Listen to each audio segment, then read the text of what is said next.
You blink slowly. The world around you is soft, half shadow, half gold. The kind of light that doesn't come from the sun, but from memory. Cicadas hum faintly somewhere in the distance, and the air smells of salt and stone.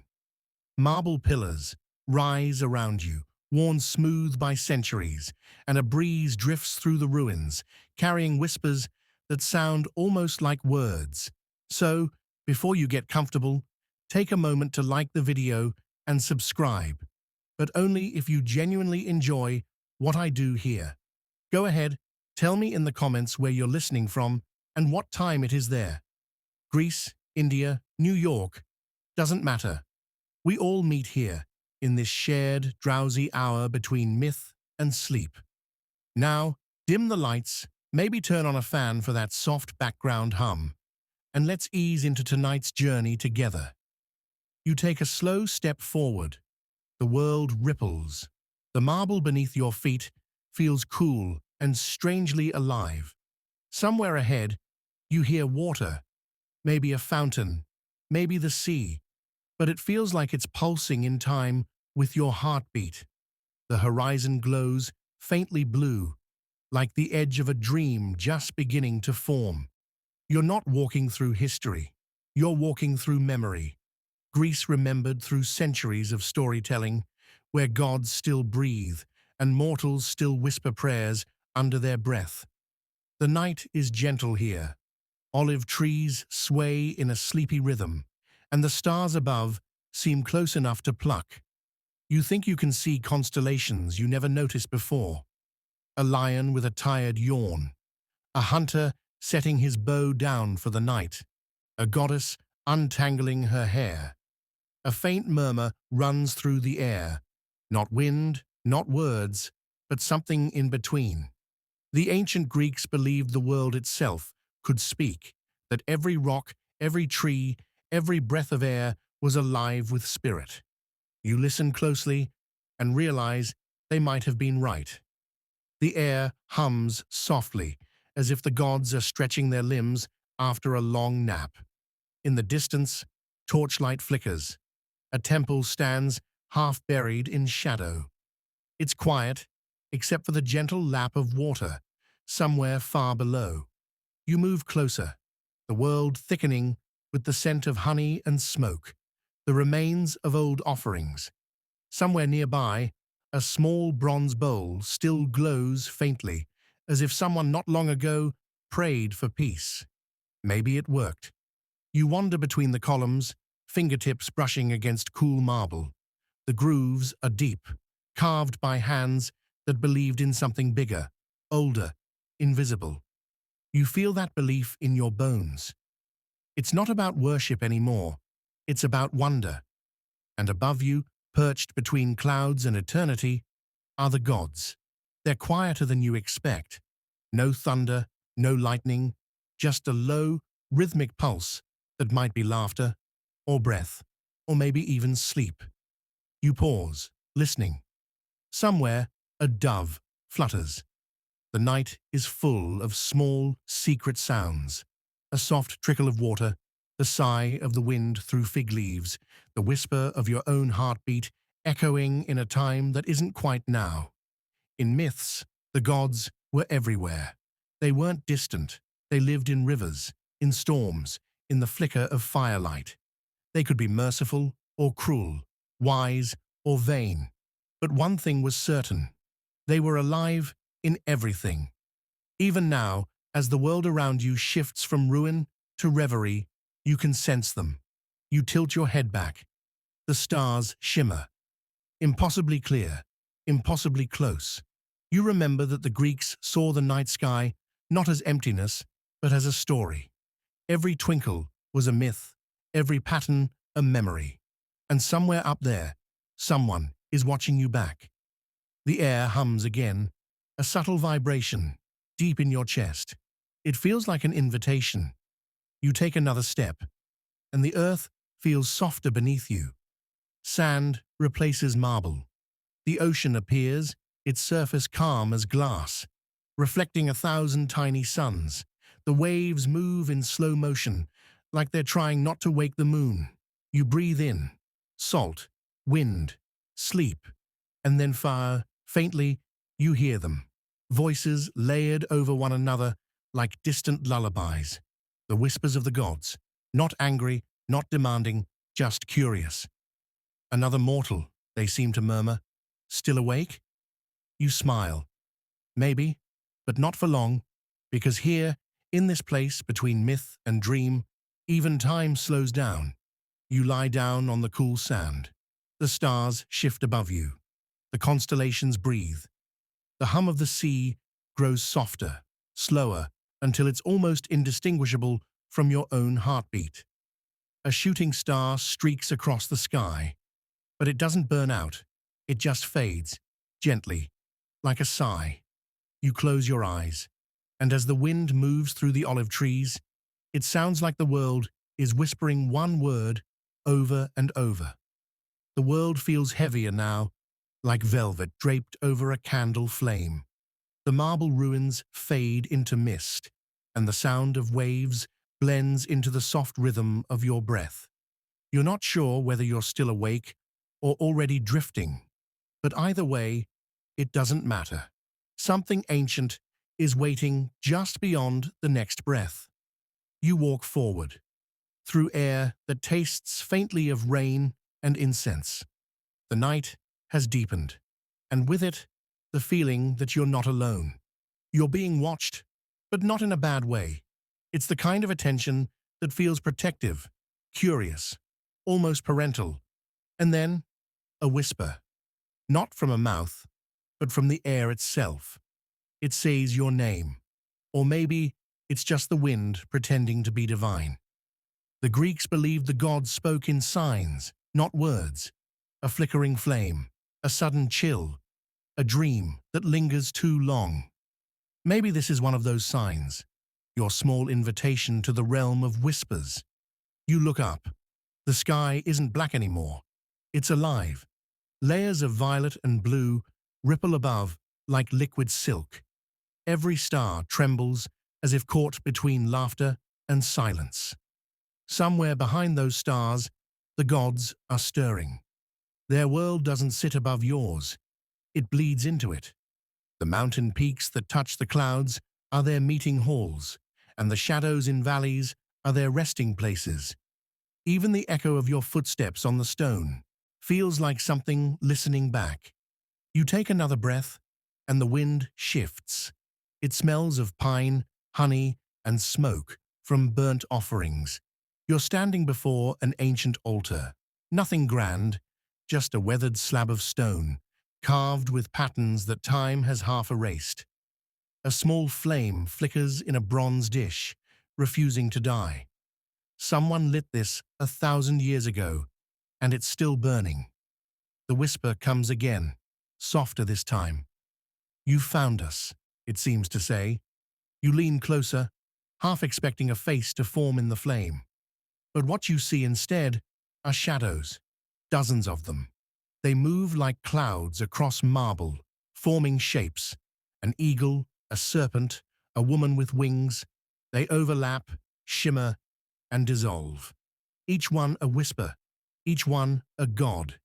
You feel the air hum around you again, and the words rise, not from your mind, but from the night itself, the whisper of the gods.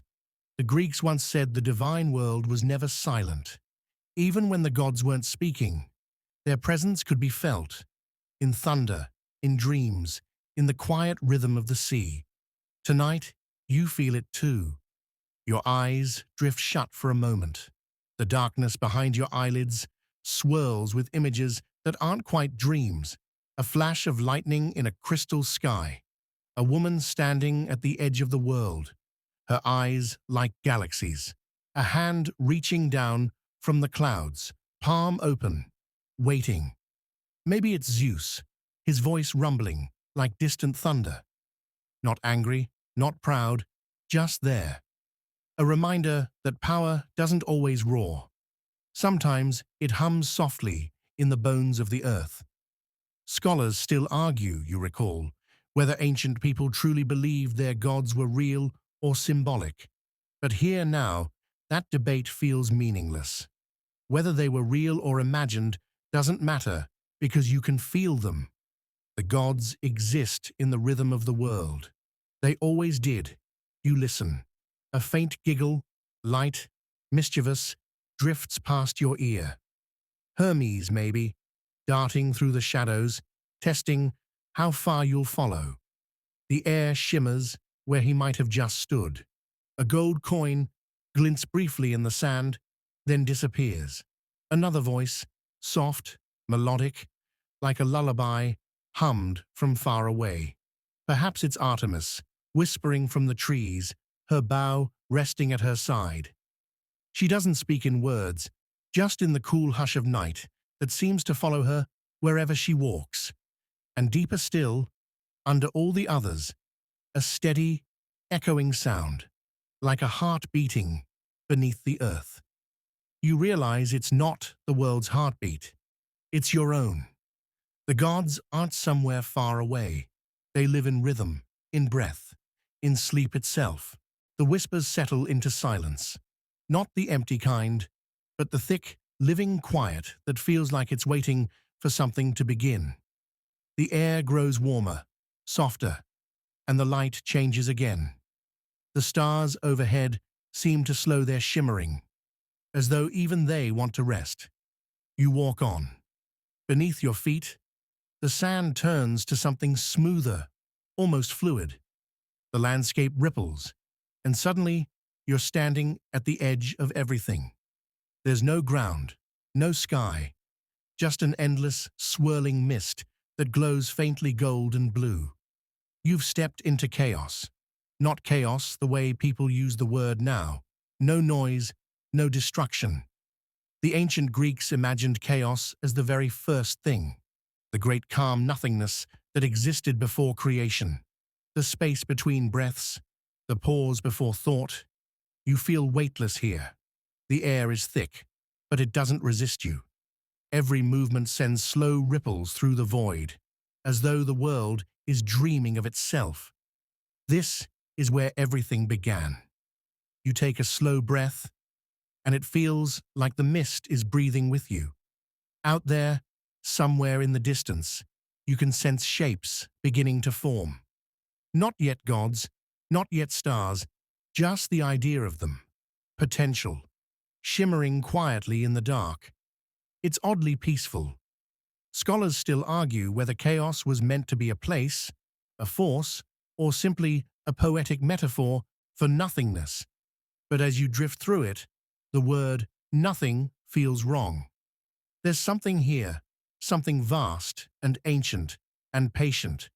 You can't see it, but you can feel it watching you, the way the ocean watches the shore. You reach your hand out into the mist. It parts, revealing faint threads of light, thin as spider silk, each one pulsing with slow energy. You touch one, and a sound hums softly in your chest. Not a melody exactly, but something like it. A note that feels like the beginning of a song you've always known. And just like that, you understand. This is creation in its first heartbeat. The calm before the world takes its first breath. You float there, between the heartbeat of nothing and the whisper of everything. The mist begins to glow brighter now, swirling faster. The air thickens, and from the golden light, shapes begin to rise. Not people yet, just forces, movements, the stirrings of life. You see a figure forming, a woman's silhouette, dark and luminous at once. Her hair flows like ink. Her eyes are made of starlight. She doesn't walk, she unfolds. Nyx, the night. And she's beautiful in the way a shadow is beautiful. Soft, infinite, comforting. When she looks at you, you feel your heart slow to match the rhythm of her calm. She says nothing, but the darkness around her speaks. Sleep, it murmurs. Everything begins with rest. You exhale and realize you've been holding your breath. The air tastes like rain and eternity. Behind her, other shapes start to form.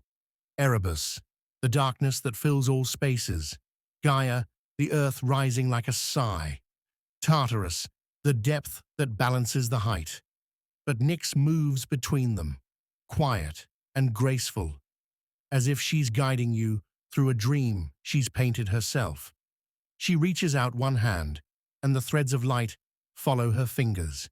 Each one stretches outward, becoming stars. You're floating beside her now, watching constellations ignite for the first time. There's no sound except the deep hum of creation, like a lullaby sung by the universe itself. Nyx glances at you again. Her eyes shimmer faintly, like she knows something you don't. And maybe she does. She's seen it all. The rise of gods, the fall of mortals, the endless cycle of waking and dreaming. You wonder what it would be like to exist like that, half light, half memory, forever watching the world drift between day and night. The answer comes as a feeling, not words. It feels like stillness, and you realize something strange. Chaos isn't frightening. It's not a storm. It's a cradle. Everything, light, life, even thought, was born from this calm darkness. The idea feels right, safe. The light grows stronger now, golden and warm, and you notice small motes floating in the air, tiny glowing seeds. They drift toward you, humming softly. When one lands on your palm, you see an image inside it. Mountains, seas, forests, all asleep, waiting to wake. You blow gently on it, and it floats away, joining the others. The world begins to take shape. Maybe it's imagination. Maybe it's divine memory. Either way, you're watching existence unfurl in real time. You hear a sound, like a sigh, rolling through the void, and for the first time, the silence is broken by something new. Breath. The breath of the world. You look up, and there it is, the first faint curve of a horizon, the promise of sky. And somewhere in the distance, a figure rises from the glowing mist, a tall, calm man with silver wings at his temples, eyes half closed, carrying something round and luminous in his hands. You don't know who he is yet, but you'll meet him soon enough. For now, the mist closes gently around you again, cradling you in that first, eternal exhale of the universe. The mist parts like a slow wave, and what rises from it is not light, not shadow, but something in between. The night itself has taken shape. You blink, trying to focus, and there she stands again, the same figure who moved through chaos with such quiet grace. Nyx. You recognize her not by her face, but by her feeling. She is the warmth of a candle's final flicker, the sigh of the world before it falls asleep. Her gown is made of starlight, her hair a river of ink, flowing into infinity. Wherever she steps, the air darkens, not out of fear, but comfort, like a room dimming just before rest. You take a breath. The air tastes like lavender and cool stone. She looks at you. No words, no smile, just a steady gaze that slows your heartbeat without asking permission. Around her, the darkness hums with a low, pulsing rhythm. It feels alive. It feels safe. The ancient Greeks imagined Nyx as the mother of all things that drift in shadow, dreams, sleep, death, even fate. From her came Hypnos, the god of sleep, Moros, the doom that awaits all, and the gentle Keres, spirits that watched the dying. But here, now, she feels softer than legend, less queen of night, more keeper of stillness. You're standing in her domain, and the stars themselves seem to breathe slower in her presence. She doesn't speak with her mouth. When her voice comes, it's inside your head, deep and resonant. Do not fear the dark, she says. It's where the world remembers itself. And somehow, you believe her. The shadows around you begin to move, not like ghosts, but like waves. Shapes form within them, owls gliding soundlessly through moonlight, the silhouette of a lion resting on stone, the soft shimmer of moths spiraling around unseen fire. This isn't the darkness of danger, it's the darkness of dreams, the one that wraps you in its arms when the day has finally had enough. Nyx steps closer, and you realize how tall she is, not imposing, but infinite. Her eyes hold galaxies that seem to stretch forever. She reaches out her hand, and when her fingers graze your cheek, your thoughts slow. Not because she commands them to, but because everything loud inside you finally grows quiet. Your breathing matches the rhythm of the stars. You understand, without words, what she offers. The kind of silence that doesn't erase, but restores. A scholar once wrote that Nyx was terrifying and beautiful beyond comprehension. Scholars still argue whether the Greeks saw her as nurturing or menacing, but maybe that's the point. Night has always been both, the blanket and the abyss, the calm that hides the chaos, the peace that follows exhaustion. Nyx doesn't explain herself. She doesn't need to. Her presence is explanation enough. She turns, and with a slow wave of her hand, the world around you blooms. The darkness isn't empty, it's full. Millions of stars light up, forming a shimmering dome that stretches beyond imagination. You can see the Milky Way like a silver river, constellations drifting lazily, as if floating in warm water. Each star hums a different note. Together, they form a melody, soft, eternal, familiar. You can't remember where you've heard it before, but you have. Maybe in your dreams, maybe in your mother's lullaby, maybe in the echo of the world's first night. Nyx watches you watch them. They are not lights, her voice murmurs again. They are memories, each one a moment that once burned bright and now rests in peace. You look closer. In the heart of one star, you see a city, its walls glowing gold. In another, a ship sailing across black waves. In another, a person sleeping soundly, a faint smile on their lips. Each star, a dream. You realize then, Nyx doesn't rule the night. She curates it. Every sigh, every half-forgotten wish, every memory that lingers after waking. She keeps them all, weaving them into the great dark tapestry above your head. She walks past you now, her gown trailing constellations behind her, like spilled glitter. You follow, because what else could you do? The air grows softer still, until you can barely tell where your body ends and the night begins.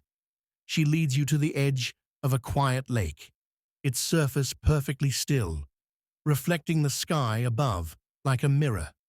When you kneel beside it, you realize the reflection moves slower than the world itself, like time is dozing off. Nyx kneels too. You see her reflection shimmer, but it's not her you see. It's everything she has ever been.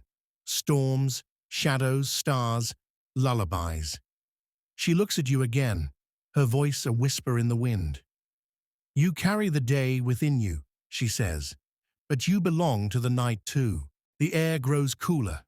The scent of lavender and marble fades, replaced by something softer, like warm linen and the faint sweetness of poppy. You open your eyes, and the world has changed again.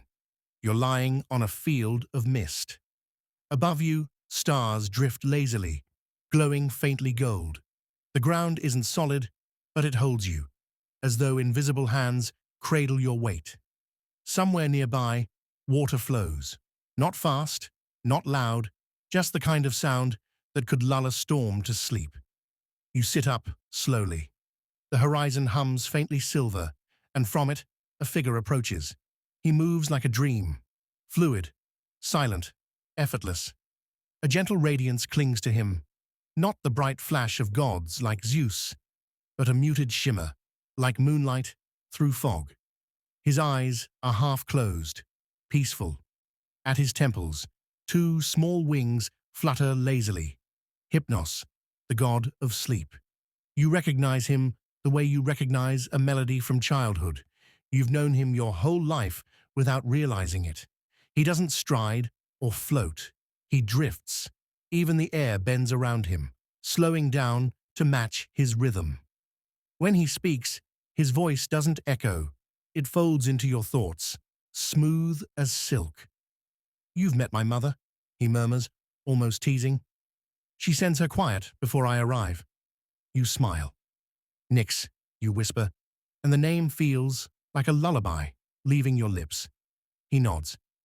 Night opens the door. I make sure it closes gently. He kneels beside you, and when his hand touches your shoulder, your heartbeat slows without command. Not because he demands it, but because he is peace itself. You feel a drowsy heaviness spread through your limbs.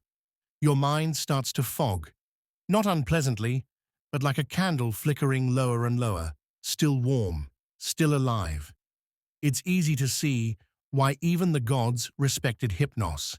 The myths say he could tame Zeus himself, not through strength, but serenity. Once, when Hera plotted to calm the thunderer's rage, she called on Hypnos. The god of sleep lulled even mighty Zeus into slumber with nothing more than a touch. That's how powerful peace can be. Scholars still argue whether Hypnos was feared or adored. But sitting here, with his calm hand on your shoulder, you understand. Peace this deep can be terrifying, because surrender always is. He looks at you, eyes soft, silver, like moonlight on water. "You mortals," he says, with a faint smile, "you resist me as though wakefulness were a virtue." You chuckle under your breath. But he's right. Even now, some part of your mind is still trying to stay alert, to analyze, to understand. He tilts his head. You don't have to fight to rest. Rest fights for you. And just like that, something inside you unclenches. He reaches into the folds of his robe and pulls out a small object, an amphora, narrow and glowing faintly from within. The light is golden, warm, like the last rays of evening. "This," he says, turning it in his hands, "holds dreams." He removes the lid, and soft mist spills out, curling through the air in tendrils of light. The mist brushes your face, cool and fragrant, like jasmine and rain. When it touches your skin, you see flashes, a field of flowers at dusk, a boat rocking gently on a quiet sea, the warmth of someone's laughter, long forgotten but still echoing inside you. "Dreams are not made," Hypnos murmurs. "They are borrowed. From memory, from hope, from the spaces you leave unguarded." You watch as he pours a little of the golden mist into his palm and blows it toward the stars.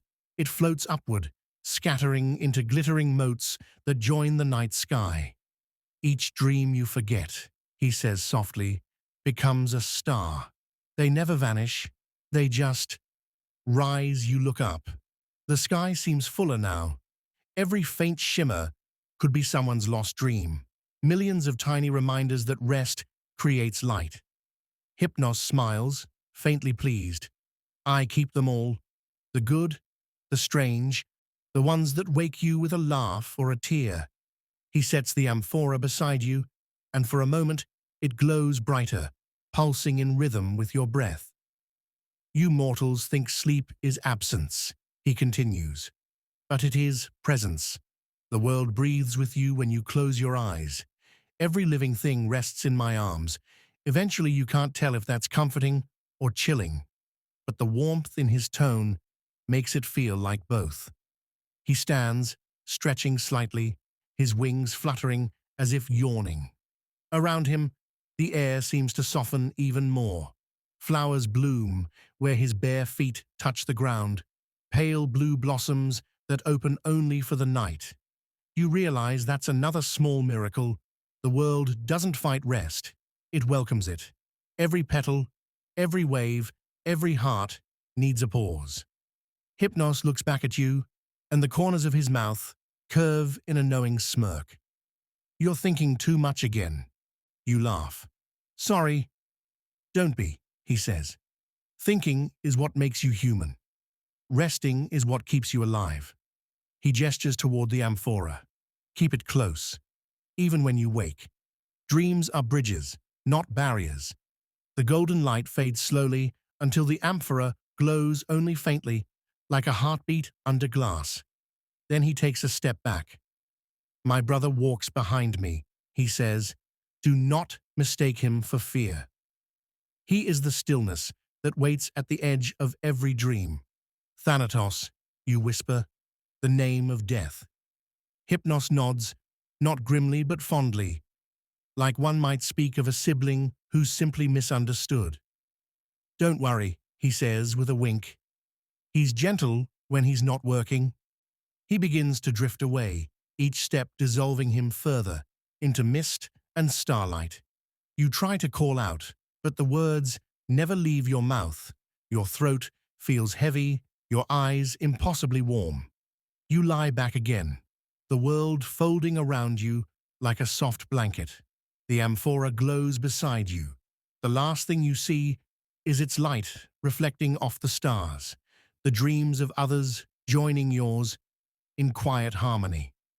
The boundary between thought and dream begins to blur, like ink spreading through water. For a while, there are no words, no edges, no you, only motionless warmth.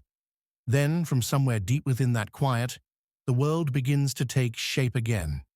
At first, it's just sound, the rhythmic lap of water against stone. Then faint colors bleed in, soft and muted. Blue, gray, the pearly white of morning fog. You realize you're no longer lying in Hypnos's misted field. You're standing beside a dark, tranquil river. The air is cool, still, and strangely comforting. On the far bank, shadows move.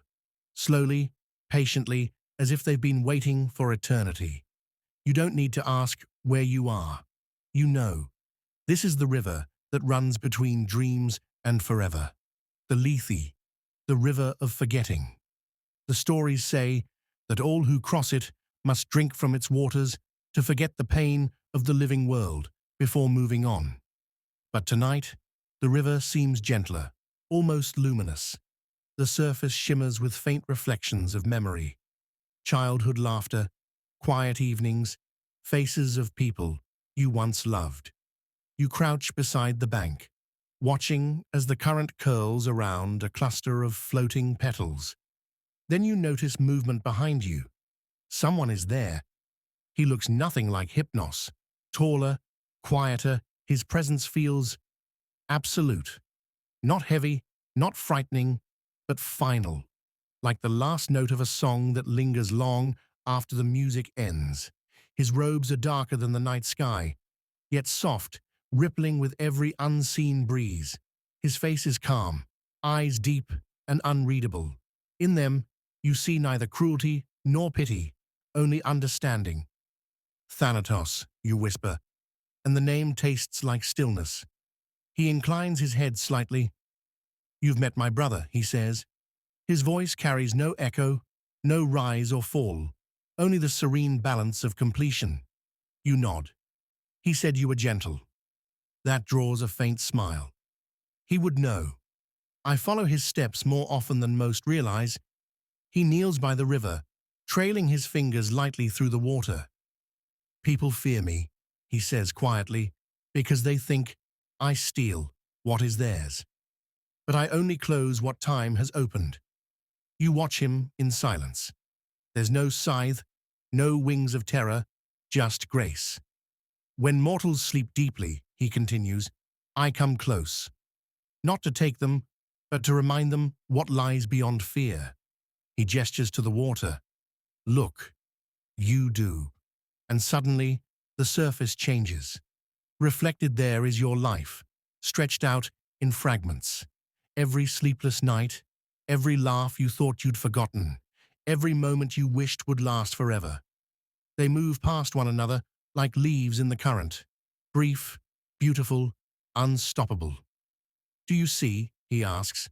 You nod, eyes stinging. Everything passes. Everything returns, Thanatos corrects gently. Life and death are not opposites. They are breaths, one drawn in, one let out. He lets the water drip from his hand. Even dreams die, but when they do, they give birth to new ones. You think of Hypnos's amphora, the golden mist, the stars made of forgotten dreams, and something inside you finally clicks into place. The peace you felt wasn't just sleep, it was trust. Why are you showing me this? You ask softly. Because, Thanatos says, mortals forget that rest and ending are kin. You fight both as if they are thieves, when they are, in truth, gifts. He turns toward you fully now, and though there's no light in this place, you can see him clearly, every line of his face carved with patience. When you wake, he says, you will not remember all of this, but you will remember how it felt, to rest without fear. He steps back, and the river begins to shimmer again, brighter now, like dawn breaking beneath the surface. Will I see you again? You ask, though you already know the answer. Thanatos smiles, and it's strangely kind. Everyone does, but not yet. You drift again, not the way a body floats on water, but the way a thought drifts just before it becomes a dream. The air hums low, soft like a distant lullaby. For a while, there's only darkness, thick and velvet. Then the faint glow of golden mist returns, curling through the shadows like smoke from an unseen fire. You recognize the scent before you recognize the place. Warm honey, cedar wood, and something ancient. Something that smells like time itself. The amphora of Hypnos. It stands before you once again, resting upon a low marble pedestal, half shrouded in silver mist. You remember how it pulsed with light before, how it seemed to hold something alive inside. But now, as you step closer, it's quiet, almost still. A faint whisper escapes from its rim. Words, but not words. A rhythm, a heartbeat. You reach out. The surface of the amphora is smooth and warm beneath your fingertips, and as soon as you touch it, the air around you ripples like the surface of a pond. The silence breaks, not violently, but gently, as if the world is exhaling. The scene around you shifts, the marble dissolves, the mist clears. You're standing in what looks like an ancient garden, moonlight spilling through olive trees, the air shimmering with the quiet hum of cicadas. It feels safe here, timeless, the kind of place where gods might wander barefoot without fear of being seen. And sitting on a carved stone bench nearby, eyes half closed, is Hypnos himself. He looks more awake than before, but only just.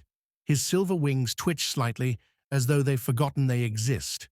The amphora rests beside him now, glowing faintly in the moonlight. He doesn't open his eyes when he speaks. You met him, didn't you? You hesitate, then nod. Your brother. A faint smile touches his lips.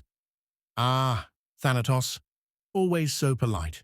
He stretches, slow and lazy, like a cat in sunlight. He and I are often confused for one another. Mortals see stillness and call it death, but true rest, he gestures toward the amphora. True rest is mine to give. You sit beside him, and for a while, neither of you speak. The only sound is the quiet rustle of olive leaves. Then Hypnos opens one eye and studies you. You've walked far into my realm for a mortal. Few ever come this deep. I didn't mean to, you admit. I think I just followed the quiet. He chuckles softly, the sound like wind brushing over silk. That's how it always begins. He lifts the amphora, holds it in his hands. You can see the light inside swirling lazily now, forming shapes, tiny scenes. A ship on stormy seas, a child laughing, a soldier laying down his sword. Dreams. Each mortal's dream, Hypnos says, is stored here before it finds them. Some are borrowed. Some are made new. Some are never used at all. You lean closer, watching the light shift and dance. What happens to the ones that aren't used? Ah, he says, eyes softening. Those are my favorites. The forgotten dreams. They drift through eternity, waiting for someone, anyone, willing to listen. He lowers the amphora to the ground, the golden mist spilling gently outward. It spreads across the grass, forming a soft, luminous fog that wraps around your ankles. You've carried many sleepless nights, Hypnos murmurs. Your mind has been a restless sea. You don't know how he knows, but you don't need to ask. He sees dreams the way others see faces. I can give you rest, he continues, but only if you stop fighting it. You nod slowly. How? He tilts his head toward the amphora. Hold it. You reach for it again, and as your hands touch the smooth clay, the world slows. The sound of the cicadas fades. The moonlight dims. You feel warmth spreading from your palms to your chest, then outward until even your heartbeat seems to move to a slower rhythm. Now, Hypnos whispers, breathe. You do, and as you exhale, something leaves you. Tension, perhaps, or time. You can't tell. The air itself seems to move differently around you, as though gravity has softened its grip. You mortals, Hypnos says, voice barely audible now. You mistake sleep for weakness, but sleep is where you remember who you are. He leans back, closing his eyes again. Even the gods dream. Even I. You want to ask him what gods dream about, but before the words can form, the golden mist thickens again. It curls around your shoulders, your face, until the world is nothing but light and warmth. You hear faint echoes, voices overlapping, laughter, the sound of waves. Then, one clearer than the rest, do not fear the dark, whispers Nyx, her voice from beyond memory. And then, faintly beneath hers, Thanatos again. Everything returns. The words intertwine, blending into the hum of the amphora's glow. You're not sure if you're standing or floating now. You're not sure if this is dream or memory. You only know it feels right. Hypnos's voice breaks through, soft and far away. Sleep well, traveler. The night still has more to show you. The world fades, dissolving into gold and silver, like starlight spilled across ink. Somewhere in the distance, you hear the gentle flutter of wings. When the golden mist clears, you find yourself standing in a place that feels both vast and intimate at once, a kind of endless twilight valley where the air glows faintly blue and violet. The stars above seem closer here, as if the sky itself has lowered to watch you. The ground beneath your feet is soft and mossy, and each step leaves behind a brief shimmer of light, like fireflies trapped in your footprints. You take a slow breath. The air smells of sage, rain, and something else. Old parchment maybe, knowledge, memory. A faint voice drifts from ahead, gentle and melodic. A hum, almost like someone softly singing to themselves.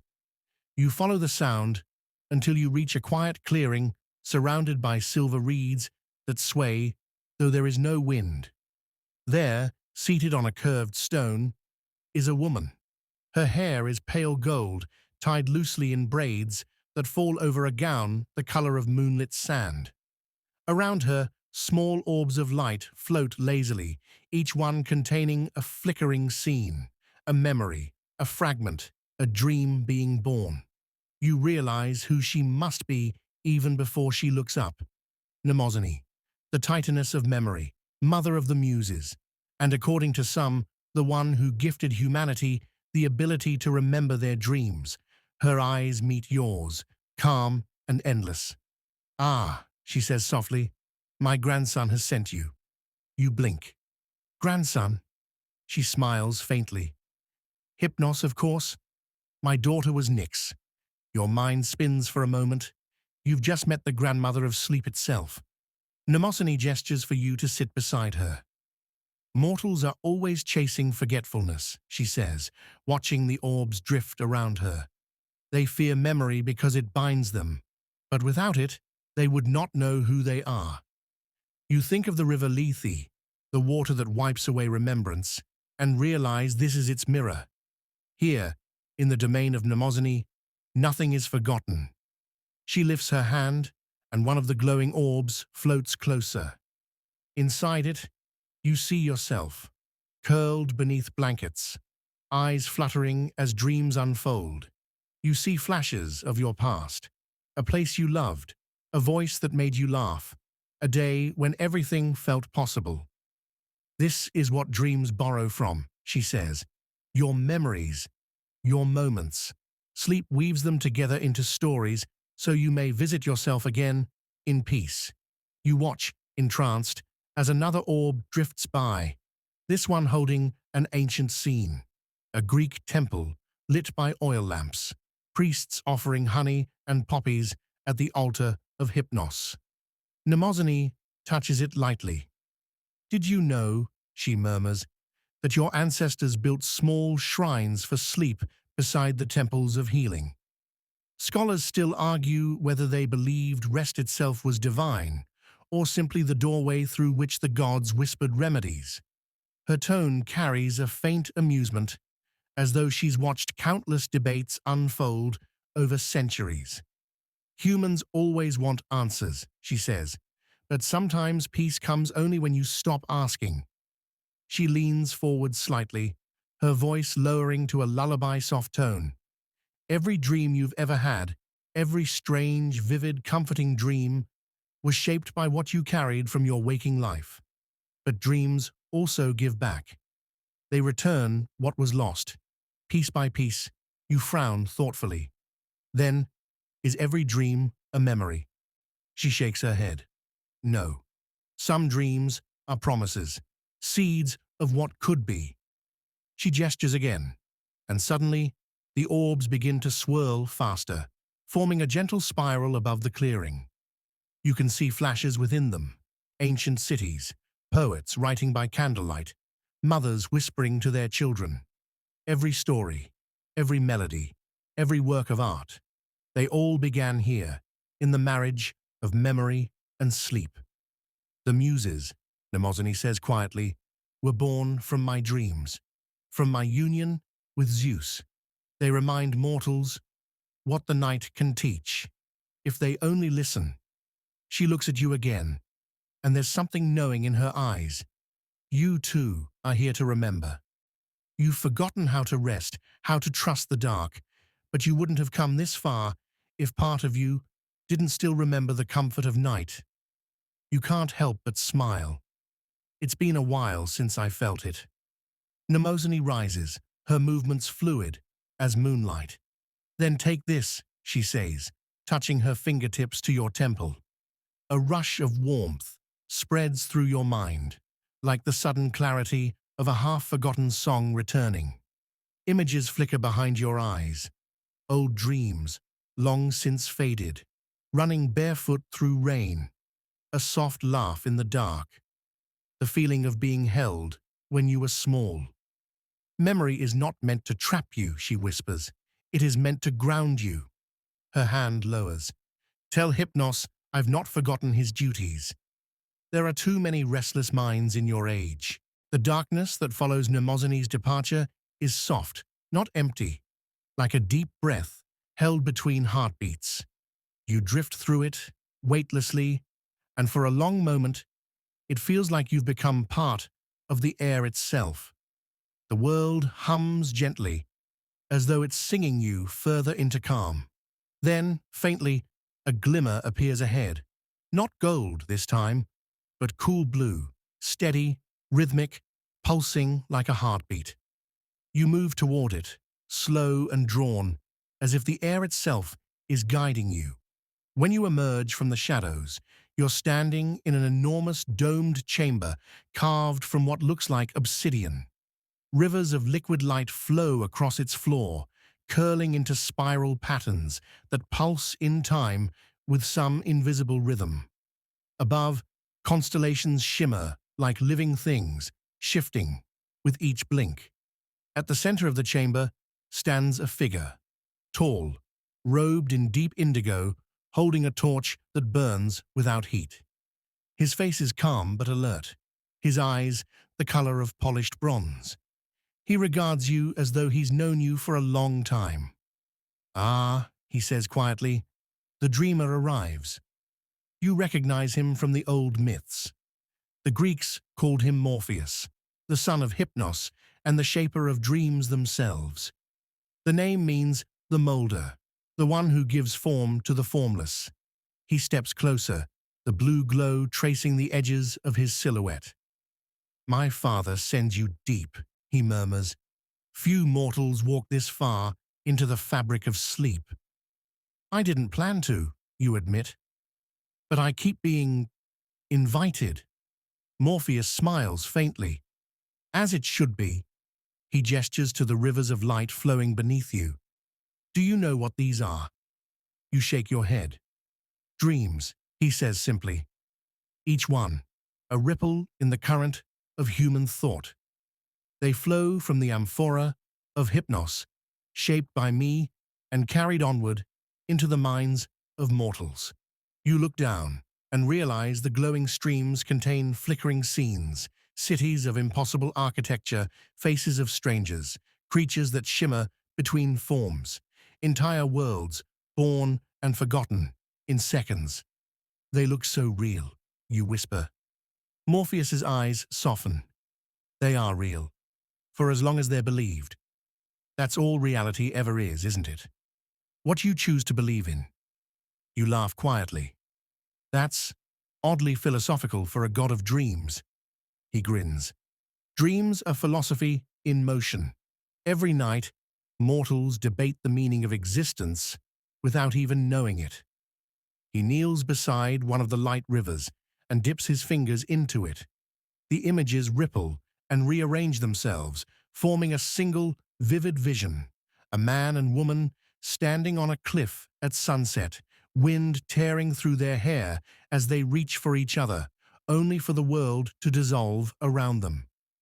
"Some dreams," Morpheus says, "are echoes of desire. Others, warnings, and some are simply the mind's way of breathing." He looks up at you. "Tell me, traveler, do you remember your last dream?" You think hard, but the memory feels slippery. A face, a feeling, then nothing. You shake your head. Morpheus sighs softly. "Most don't. The moment you wake, the gates of memory close.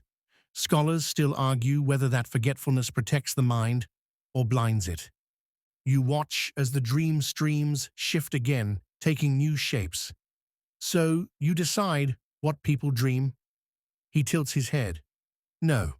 I translate what they already hold inside. Fear becomes labyrinth.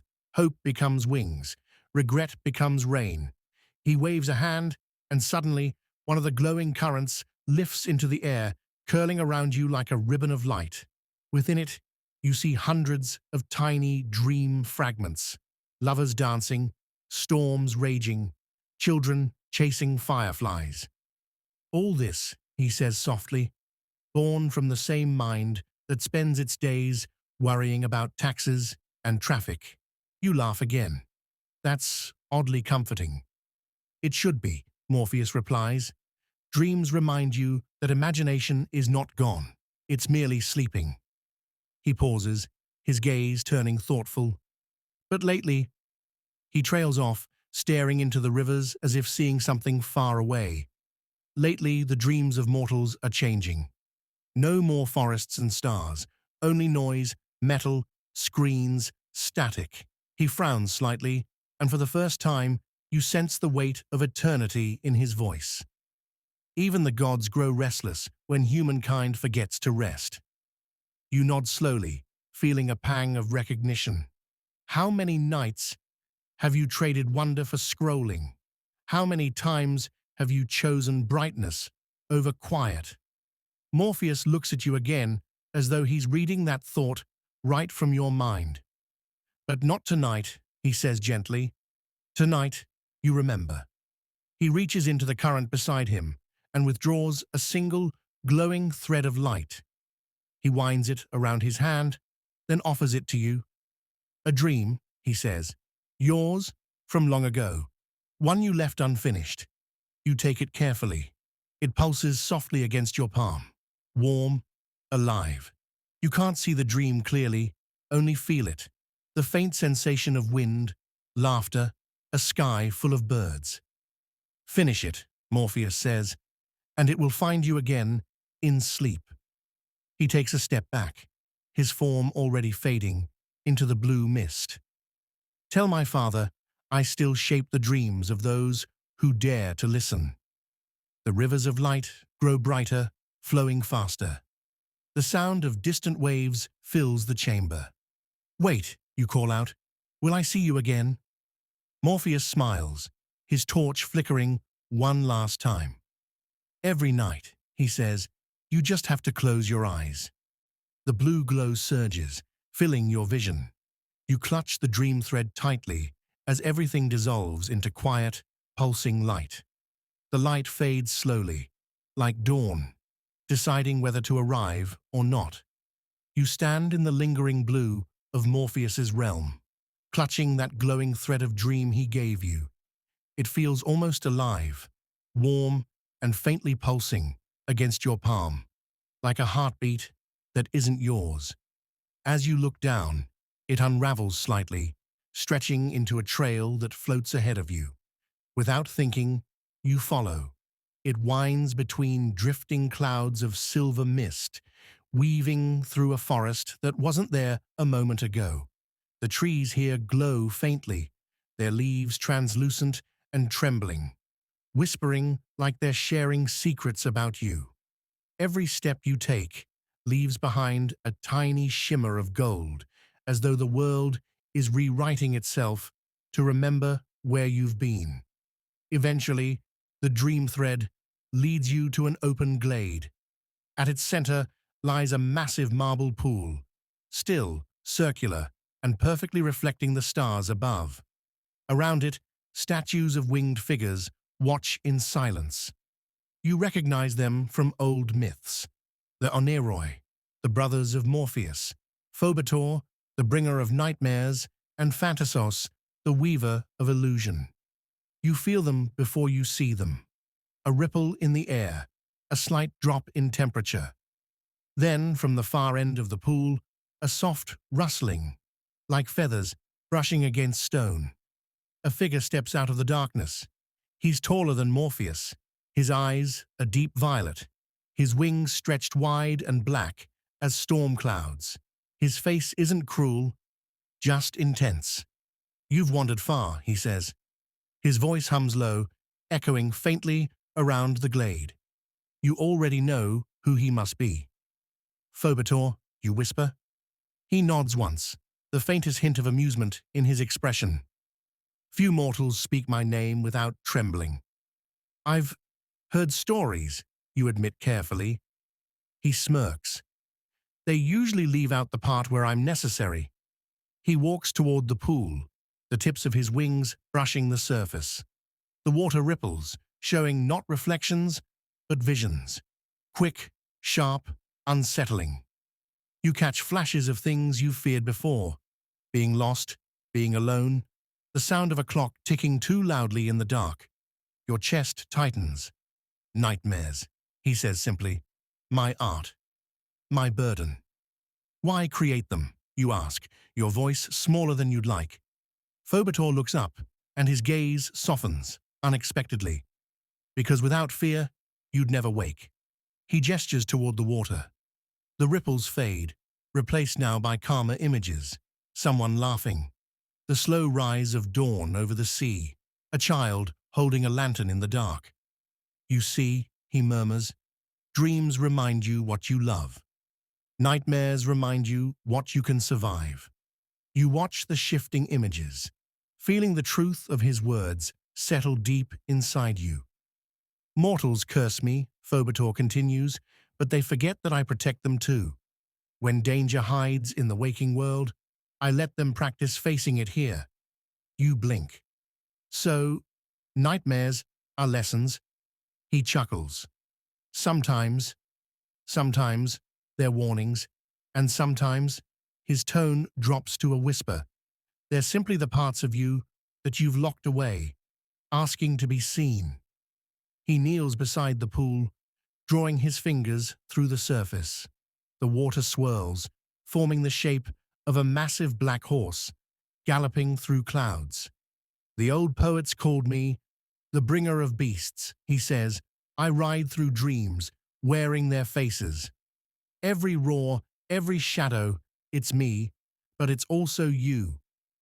You remember something now, one of those old myths, that Phobator appeared in the dreams of kings as lions, serpents, and storms to test their courage before fate did. He glances back at you, catching your thought like a whisper. Scholars still argue whether I was meant to punish or prepare, he says, a faint grin crossing his lips. I'll let you decide which feels truer. You exhale slowly. The fear you felt earlier has shifted. Less like terror, more like awe. Phobator notices. Good, he says softly. You're learning. He stands and gestures toward the statues around the pool. My brothers shape beauty and wonder.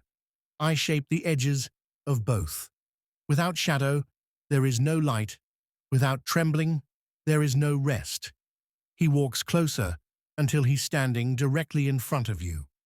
His eyes hold something ancient and unyielding. Tell me, he says quietly, what are you most afraid of? You follow the faint shimmer of light left behind by Phobator, but the glade has changed. It feels softer now, the shadows less sharp, the air warmer, like the world itself is exhaling. Somewhere nearby, the gentle trickle of a stream echoes like laughter, faint but familiar.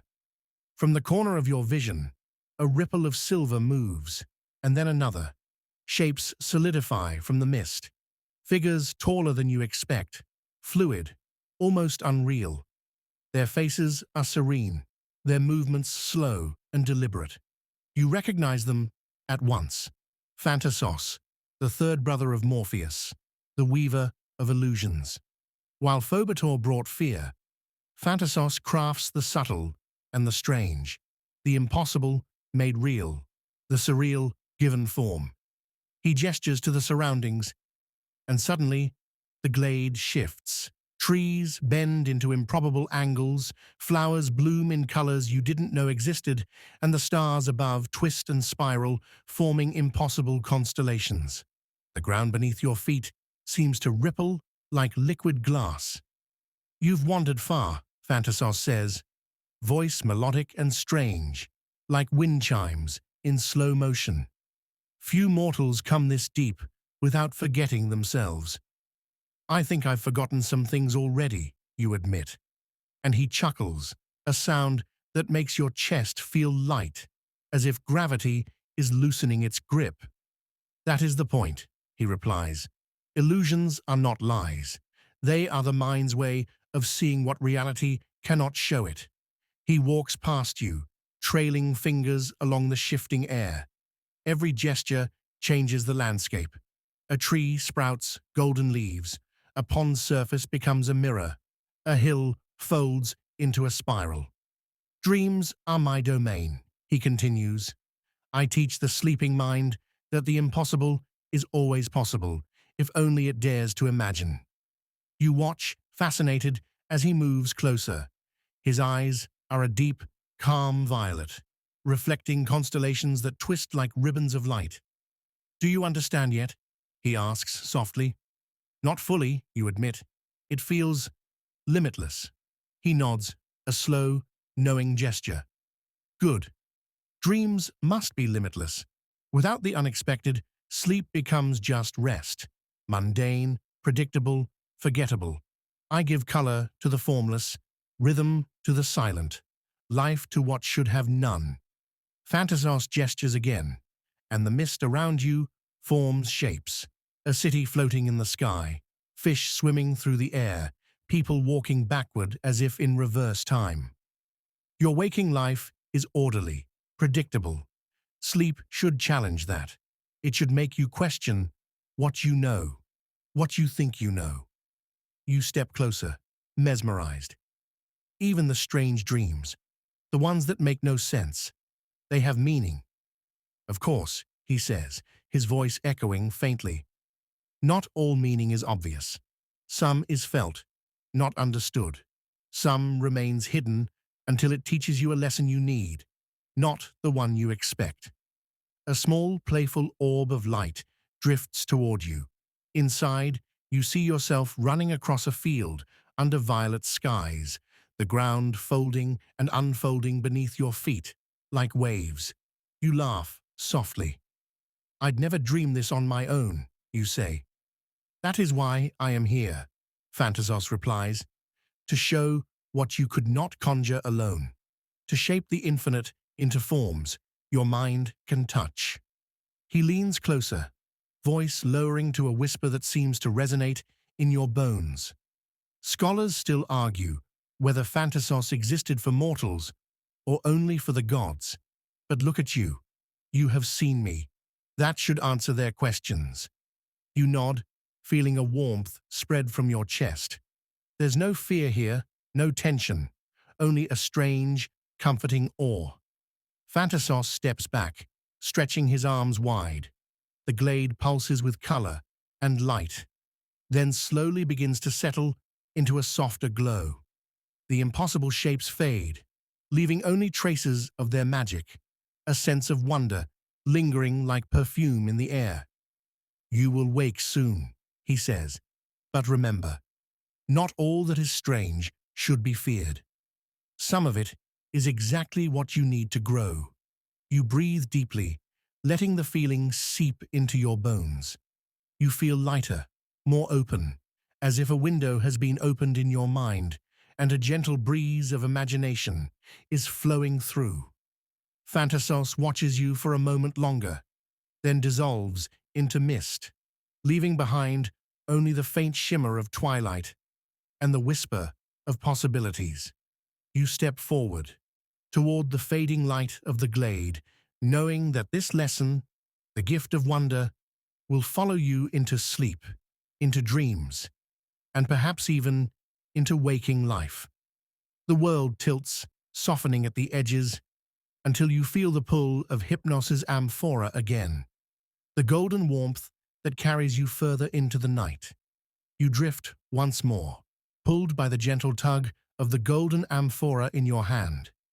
The mists of Phantasos's glade fade into soft silver, and the world tilts again, reshaping itself. This time, the air smells faintly of honey and wood smoke, and there's the distant sound of flutes, soft, lilting, almost playful. You find yourself standing at the edge of a vast plain, dotted with stone columns, shattered temples, and mosaics half buried in the earth. The sky above glows with warm amber light, like the horizon of some ancient Mediterranean dawn. Every stone seems alive, humming faintly under your touch. A figure steps from behind a broken column. He's taller than most men, with a bronze crown resting lightly on his dark hair, eyes bright with curiosity and mirth. His robes shimmer gold and crimson, the color of fading sunlight.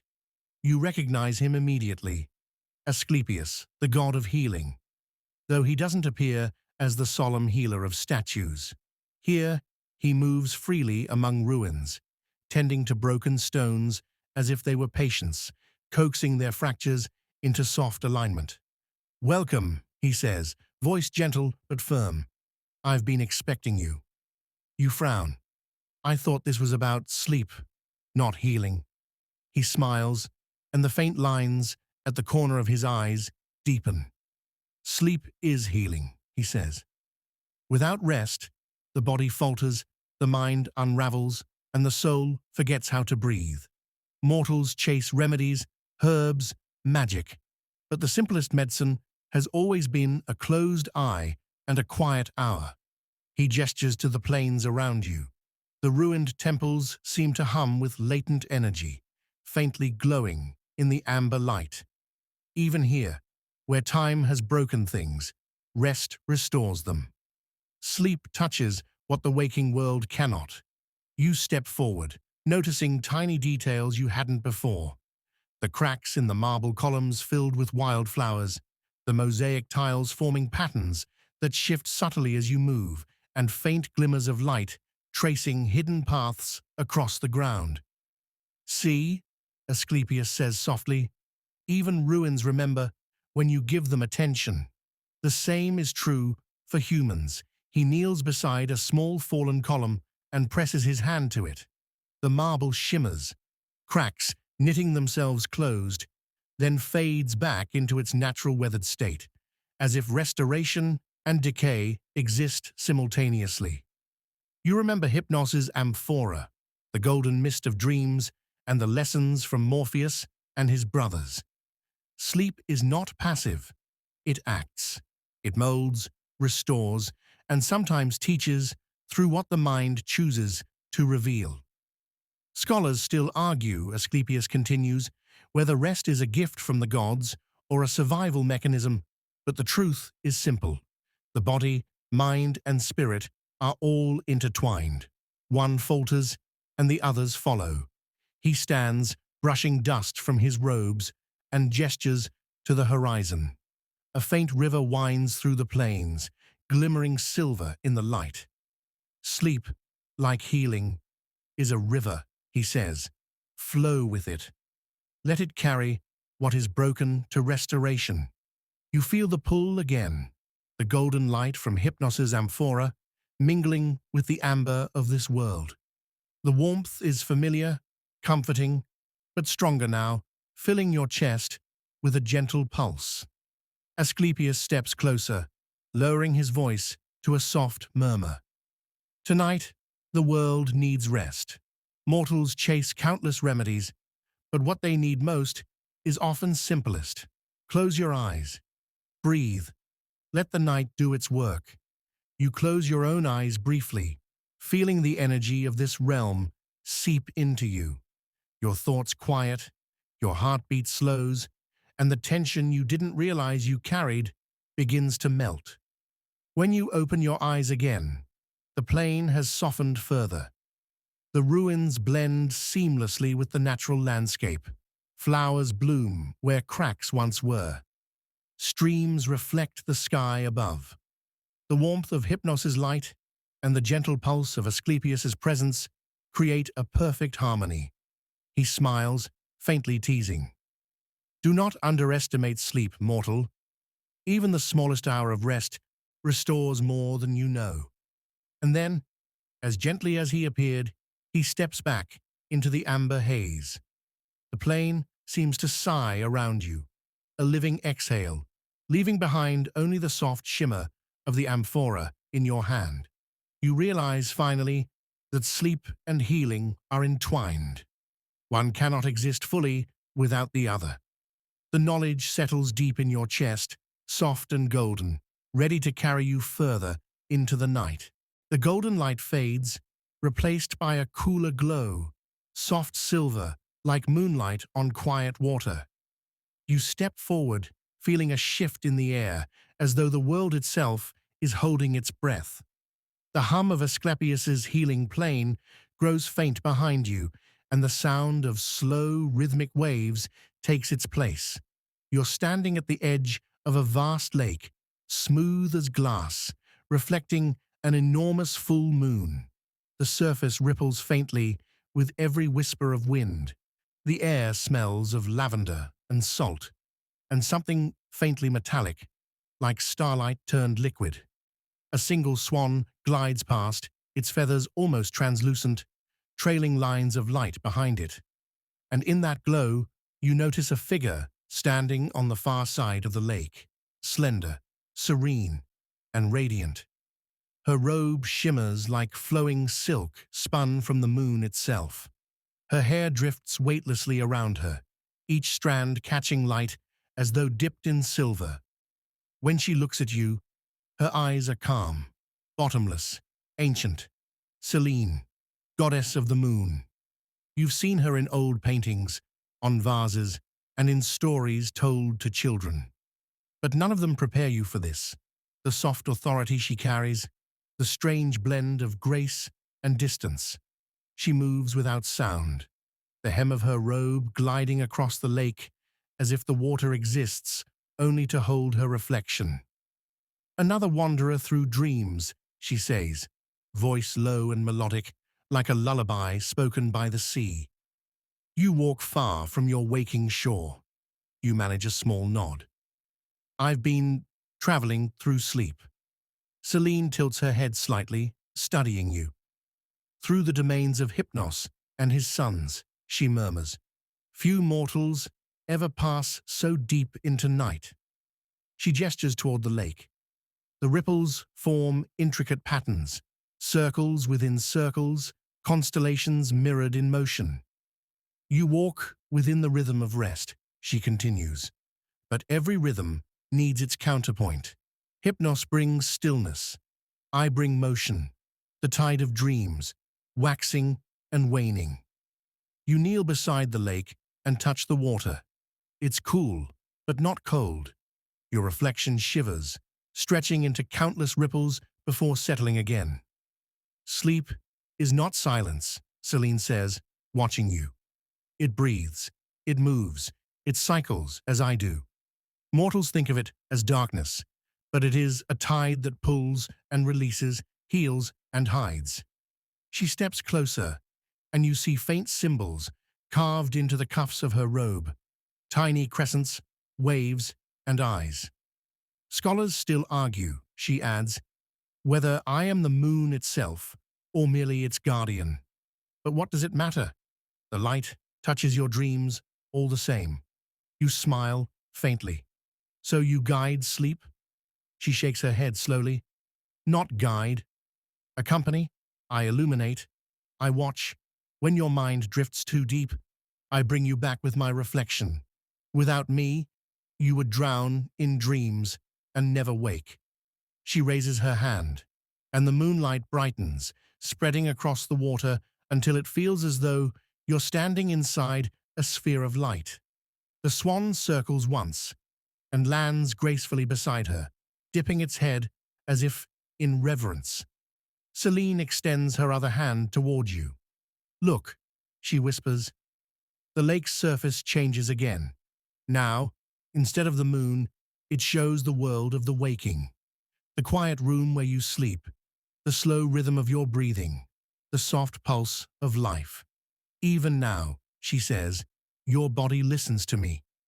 The brain, like the sea, has tides. Each dream is a wave, rising and receding with the cycles of the night. She lowers her voice, almost conspiratorial. Mortals call it REM, sleep now, rapid eye movement, a poet's term for the flutter of dream flight. But long before the scholars named it, I ruled it. You chuckle softly. So, modern science just renamed your magic. Her smile is small, knowing. Science and myth are sisters, not strangers. For a moment, neither of you speak.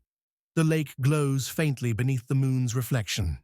The silence feels alive, full of pulse and promise. Then Selene walks to the water's edge and traces a crescent shape with her fingertip. The symbol lingers, glowing white, before fading again. Every night, she says softly, I gather your thoughts as I gather the tides. The light of the moon is not for seeing, it is for remembering. You wake and you forget, but part of you always keeps the memory of peace. Her words feel like silk, wrapping around your mind, softening every edge, quieting every thought. She turns back toward you, her expression almost tender now. Tell me, dreamer, she says gently, when was the last time you looked at the night without fear? You pause. You can't quite remember. Selene nods knowingly. Then look now. You lift your gaze to the moon above. It seems closer, impossibly large, its surface alive with rivers of light and shadow. You feel its glow settling deep into your chest, soothing every restless corner of your being. The lake fades from beneath your feet, dissolving into silver mist that coils upward like threads of smoke.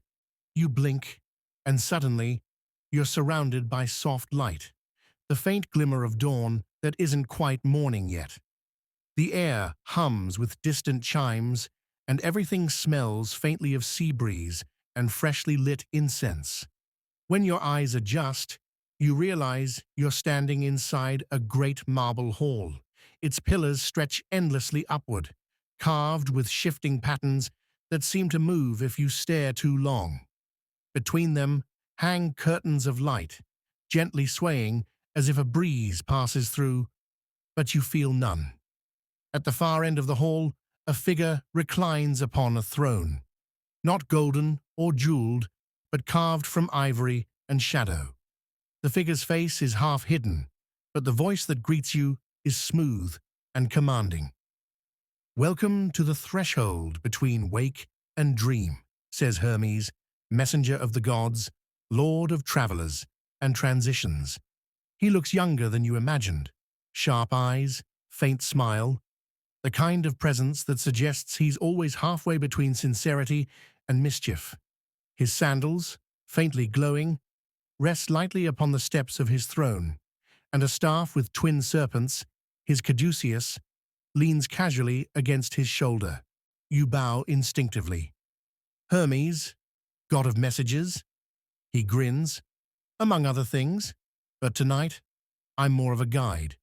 You've crossed nearly every domain of sleep, and yet you haven't reached the true border, the line between dream and dawn. That's my specialty." He gestures for you to walk closer. As you do, the floor beneath your feet ripples like water, though it feels solid. "Mortals often forget," he says lightly, "that I move between worlds, not just Olympus and Earth, but between waking and dreaming, life and death, silence and sound." You nod slowly. "So, you're the messenger through dreams?" "In a sense," he replies, "I'm the courier of meanings, the one who carries what your soul whispers while you sleep and leaves it at the door of your waking mind." You pause, considering that. "So that's why some dreams feel like messages." Hermes winks. "Exactly. Sometimes from gods, sometimes from your own subconscious. Sometimes," he leans closer, voice dropping to a conspiratorial whisper, "just me, having a bit of fun." You laugh softly, though the sound echoes strangely in this vast hall. Hermes leans back, his tones softening. "Dreams are language, you see. Symbols, rhythm, imagery, just like poetry. Mortals used to know that. Every temple had dream interpreters. Every oracle read the night's whispers like scripture. But now, you dismiss them as noise. You feel a faint twinge of guilt. We've learned to label everything: science, logic." "Ah yes," Hermes interrupts with a grin, "the divine art of explaining away the divine. Don't get me wrong, I admire it. But even your most rational scholars still dream. You can't logic your way out of the subconscious." He stands, the hem of his robe flickering with faint light, and begins to walk around you. His movements are graceful, deliberate, as though he's weaving a pattern around your presence. "Scholars still argue," he continues, "whether dreams are mere brain chemistry or messages from the gods. I find that argument adorable. Why not both? Your neurons fire, and maybe, just maybe, something whispers through the spaces between those sparks." He taps his temple lightly.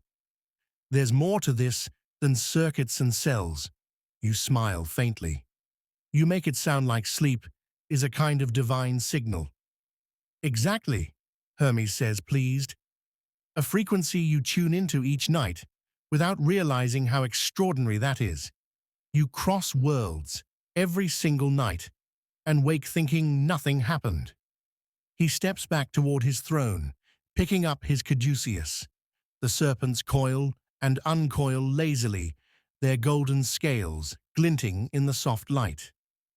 I carry words between gods and mortals, he says, but you carry meaning between dreams and waking. The moment you open your eyes, you're already translating. He turns his gaze toward the hall's distant horizon, where the curtains of light ripple like water touched by sunrise.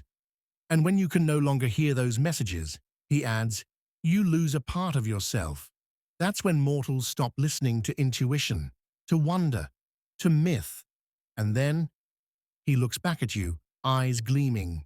They start needing people like me to remind them. A faint smile tugs at your lips. Remind us of what? That mystery is not the opposite of truth, Hermes says softly. It is truth, dressed differently. For a while, you simply stand there, letting his words echo through you.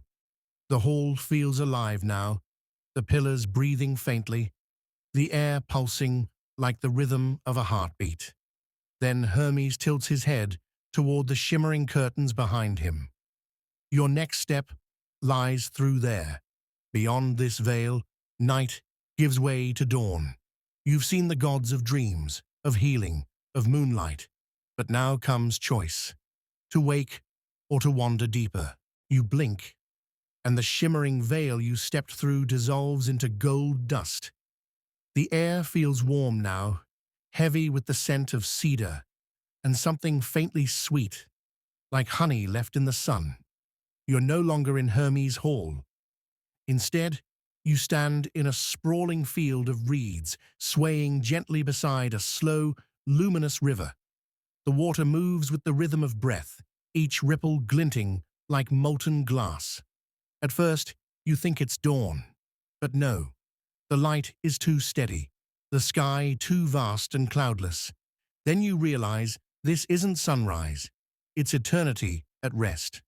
And on the far bank, a tall, radiant figure stands waiting, cloaked in gold, crowned with rays that seem to shimmer between fire and light.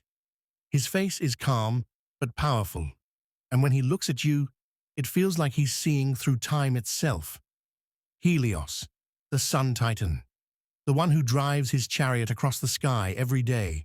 You've seen him before, on vases, in mosaics, in stories, but never like this. Here, he's still, as if resting between journeys. His chariot stands beside him, its golden horses grazing quietly in the tall grass, steam rising from their manes like sunlight breaking through clouds. Ah, he says, his voice warm and resonant. The dreamer reaches the horizon. You hesitate, still adjusting to the brightness. Hermes said this was the threshold between night and dawn. Helios smiles faintly. Then you have arrived at my doorstep. He gestures toward the river. This is where the night surrenders its hold, and my light takes over. A boundary few souls see from within. You look around. Everything glows with gentle brilliance. The reeds are silver at their tips. The river hums like a song half remembered. You can almost feel the planet turning beneath your feet. Tell me, Helios says, what have you learned from your wandering? You pause. That sleep isn't just rest. It's connection between the mind and the divine, between what we know and what we don't. He nods approvingly. Good. Mortals forget that sleep is the body's prayer. Each night, you surrender to the unknown, and each dawn, you are reborn. He walks closer, and the air around him ripples with heat. Scholars still argue, he says, whether dawn was ever seen as divine or merely natural. But long before their debates, I carried light through the heavens, not for glory, but for balance. Without night, I have no meaning. Without darkness, my light would blind you, shield your eyes slightly from his glow. So even you need the night? Helios laughs softly. Of course. I sleep too, though mortals never imagine it. When my chariot rests beyond the ocean's edge, I close my eyes, and Hypnos' sun visits me. Even the sun must dream, for without dreams, there can be no renewal. He kneels beside the river, dipping his hand into the water. The current glows brighter where he touches it, forming fleeting symbols that swirl and vanish. Each sunrise, he says, is a memory of what the world dreamed while I was gone. You think you wake into a new day, but truly you wake into your own renewal. His gaze finds yours again, intense but kind. That's the gift of sleep, dreamer. Not escape, but return. You feel the amphora at your side hum softly. Its golden light mirrors the dawn around you, as if it too recognizes its kin. Your journey is almost complete, Helios says, standing again. You've seen the deep rest of Nyx, the tender watch of Hypnos, the illusions of Phantasos, the balance of healing and moonlight. But all of it, every whisper, every vision, exists only so you may open your eyes anew. He turns toward his chariot, the horses pawing gently at the glowing ground. Even gods need purpose, he says. Mine is to rise. Yours is to awaken. You hesitate. And if I don't want to wake up yet? Helios smiles knowingly. Then you may linger. But light always finds its way, no matter how long the night lasts. He places a hand on your shoulder, and warmth floods through you, gentle, not burning. The feeling is profound, like standing in sunlight after centuries underground. Rest easy, he says quietly. When you wake, remember this. Every day is borrowed light, and every night is a chance to return it. The river shimmers brighter now, its surface turning from gold to white. The horses rear, their manes flaring with flames of pale dawn. Helios climbs into his chariot, holding the reins with effortless grace. As he lifts the whip of sunlight, he looks down once more. You've done well, dreamer. Now carry the peace of the night into your day. The chariot surges forward. Light explodes across the sky, golden arcs illuminating every corner of the horizon. The world glows brighter and brighter until you can see nothing but radiance. And then, silence. You feel the light dissolve into warmth, wrapping around you like a blanket. There is no rush to wake, only the slow rhythm of breath, the faint echo of Helios's voice fading like sunlight through curtains. When the brilliance fades, you find yourself standing in the cool aftermath of dawn. The light that once burned golden has softened into silver mist. It coils around your ankles and drifts upward, curling like lazy smoke. Somewhere far away, a bird calls, a single note that seems to echo through eternity. You're not in Helios's realm anymore. This is something quieter, softer, almost empty. Your footsteps make no sound as you move through the haze. The air here feels suspended, as though time itself has forgotten to breathe. And then faintly, you see it, shapes forming in the fog, tall pillars, a marble floor, the outline of a temple, half dissolved by mist, the temple of Mnemosyne, the titaness of memory. You feel it before you see her, a subtle pull, like a thought you almost remember. Inside the temple, light filters down in narrow beams, illuminating thousands of small floating fragments. They drift through the air like feathers, but when you focus, you realize they're memories, tiny moments from lives long past. A soldier laughing in a tavern, a mother whispering to her child, a scribe bent over a scroll by lamplight. And there, at the center, Mnemosyne herself. She's not radiant like Helios, nor shadowed like Nyx. Her presence is calm, grounded. Her robes flow like water, her eyes deep as ancient wells. She sits by a basin filled with shimmering liquid, a mirror that ripples with every heartbeat. Welcome, traveler, she says, in a voice that feels both inside and outside your head.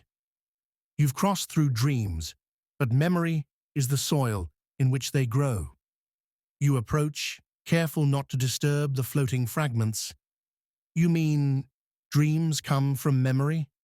Mnemosyne smiles. Everything does. Even gods are shaped by what they remember of themselves. You glance into the basin. It shows your reflection, but then it shifts, flickering between faces, moments, and scenes you half recognize. Your childhood room, a night you couldn't sleep, a faint scent of rain that makes no sense here. It's disorienting, comforting, beautiful. Scholars still argue, she murmurs, whether dreams create memories or memories create dreams. But I know this, one cannot exist without the other. To sleep without memory is to drift without anchor. Her fingers brush the surface of the basin, and the ripples form words, faint, ancient Greek symbols that translate themselves as you watch. Know yourself, and you will not fear the dark. She looks up at you. Do you remember why you began this journey? You hesitate. I think I was searching for peace, for rest. Then you must remember what unrest feels like, she replies gently.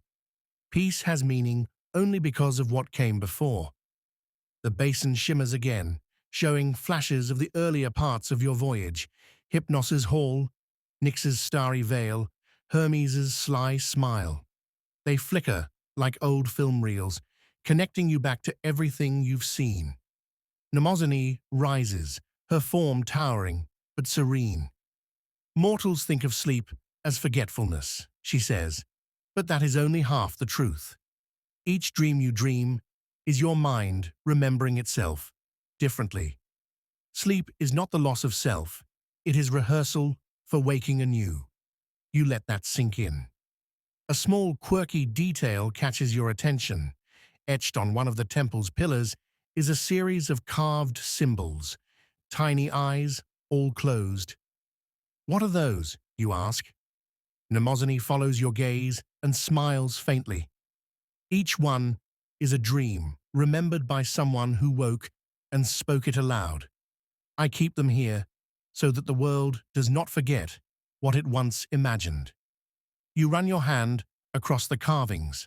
The stone feels alive, pulsing faintly under your fingertips. What happens to dreams that aren't remembered? She looks sad for a moment. They drift into Lethe, the river of forgetting. There, they dissolve, like ink in water. But sometimes, she says, her tone brightening, a dream refuses to fade. It clings to the edges of waking life. That is how myths are born. You exhale slowly. So myths are forgotten dreams? Not forgotten, she corrects softly. Transformed. A silence settles between you. The air hums with quiet understanding. You think of all the myths you've heard. Zeus's thunder, Athena's wisdom, Orpheus and his song, and wonder if each one was once a dream, whispered into being, by a mind not so different from yours.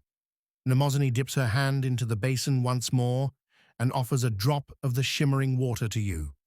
Drink, she says. It will help you remember what you are.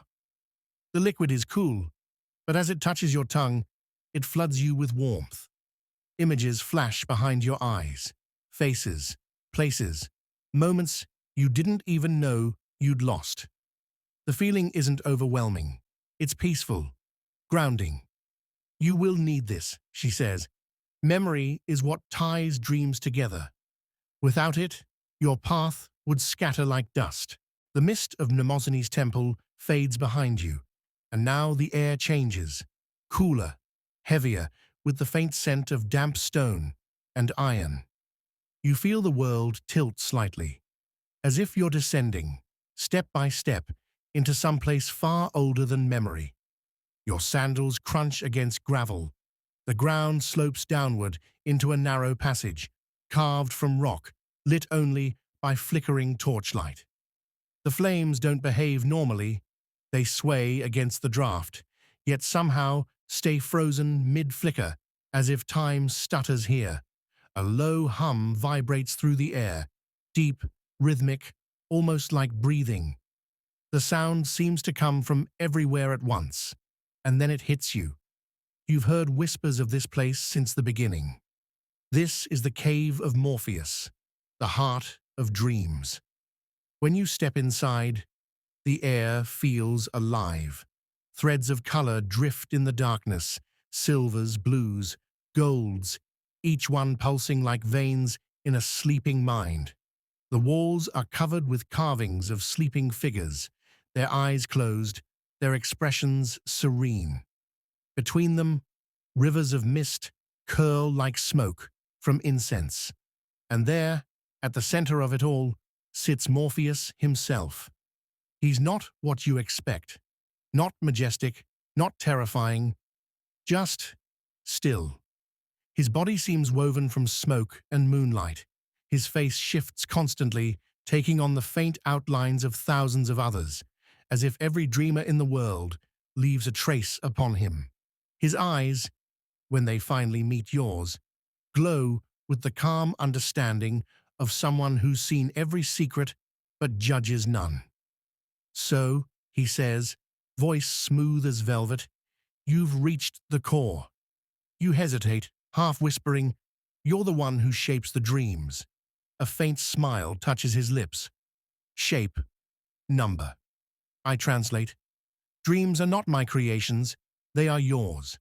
I merely give them form." He gestures, and the mist around you ripples, like water disturbed by a pebble. Suddenly, the fog begins to coalesce into scenes, some faint, some sharp.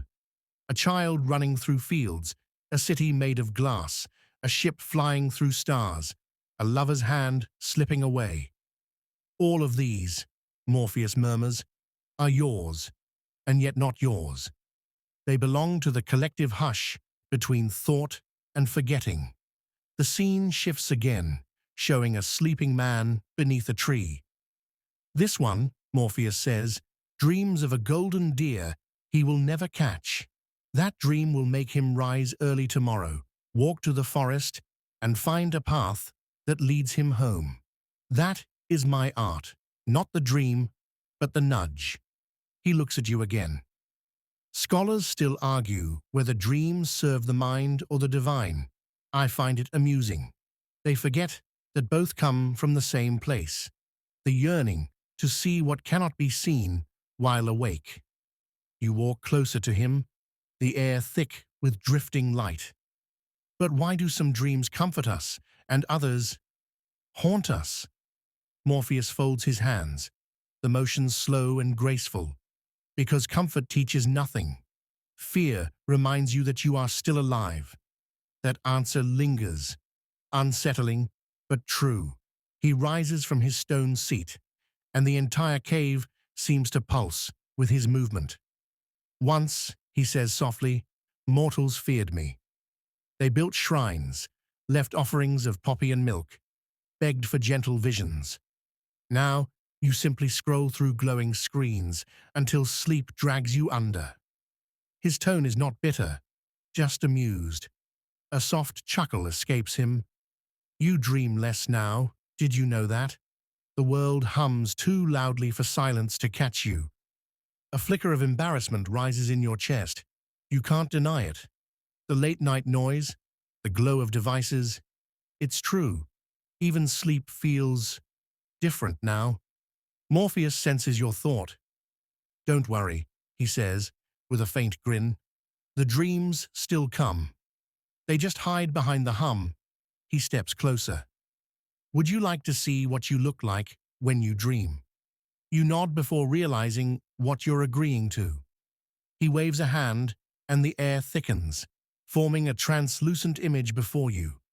You see yourself, lying in bed, breathing softly, utterly unaware. Your face is calm, but your eyelids flicker with rapid motion. Threads of light rise from your temples, twisting upward into shapes, faces, landscapes, fragments of story, all connected like a spider's web of imagination.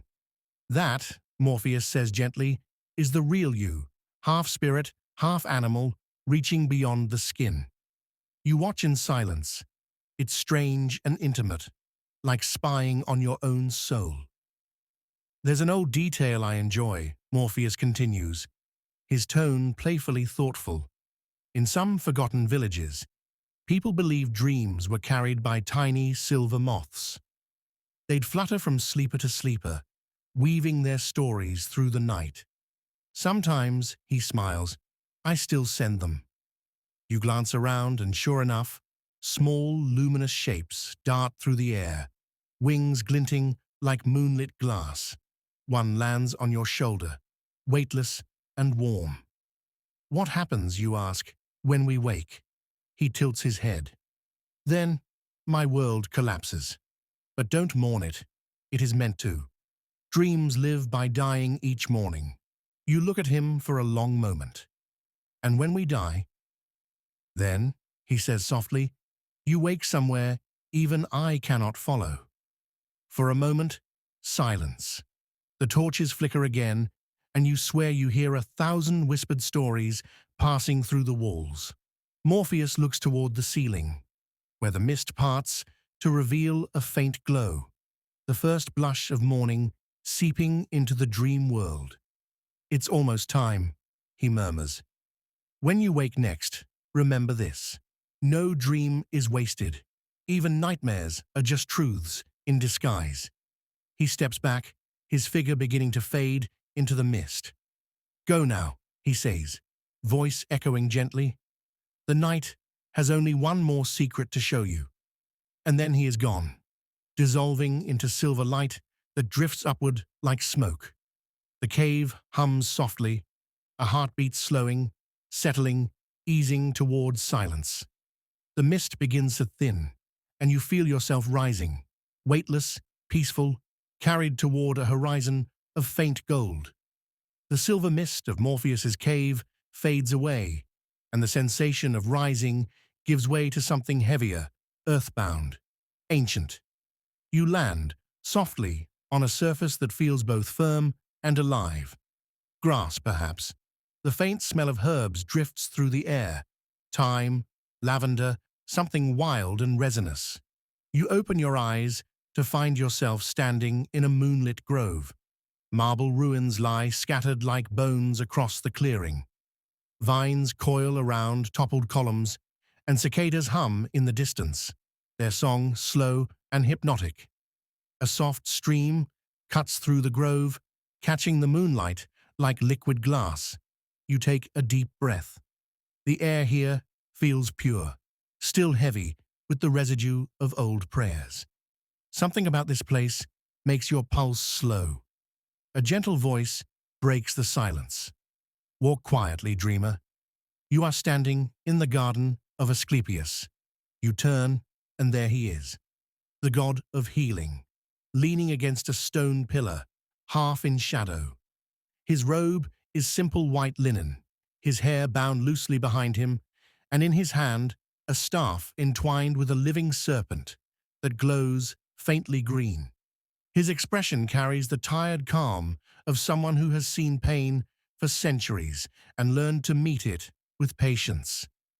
Asclepius, you whisper, a little awed. I thought you ruled over medicine, not dreams. He smiles, eyes gleaming. Medicine is the language of the waking. Healing, however, belongs to sleep. He gestures for you to follow him. You walk beside him through the grove.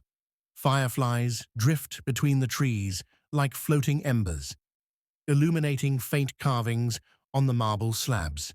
Each depicts sleeping figures surrounded by serpents and stars. These, he explains, are the dreamers who came to my temples seeking cure. They would sleep here under the watch of Hypnos, and in their dreams I visited them. You pause, intrigued. Visited them? Like, personally? Yes, he says simply. Through visions, symbols, whispers. A wound of the body begins in the soul. Dreams reveal what the waking mind refuses to face. You touch one of the carvings, tracing the outline of a sleeping woman. Did it work? Asclepius chuckles softly. Scholars still argue whether my temples truly healed the sick. Some claim it was suggestion, others call it divine intervention. But the truth? He pauses. Healing is never only one thing. Sometimes faith is the medicine. He leads you to the stream, where the water runs over smooth stones that glow faintly from within. Here, he says, kneeling beside it. This is the sacred spring. My followers would bathe before sleeping. They believed that washing the body invited purity of mind. You kneel beside him. The water's glow feels strangely familiar, like the light of the amphora that's been at your side since the beginning. He dips his hand into the water and lets it drip slowly onto the ground. There's a detail few remember, he says. The serpents you see on my staff were once real. My daughters, Hygeia and Panacea, tended to them. They believed the snake, shedding its skin, was the image of rebirth, of healing through transformation. The ancients saw wisdom in what the modern mind calls strange. You smile faintly. So, snakes were nurses?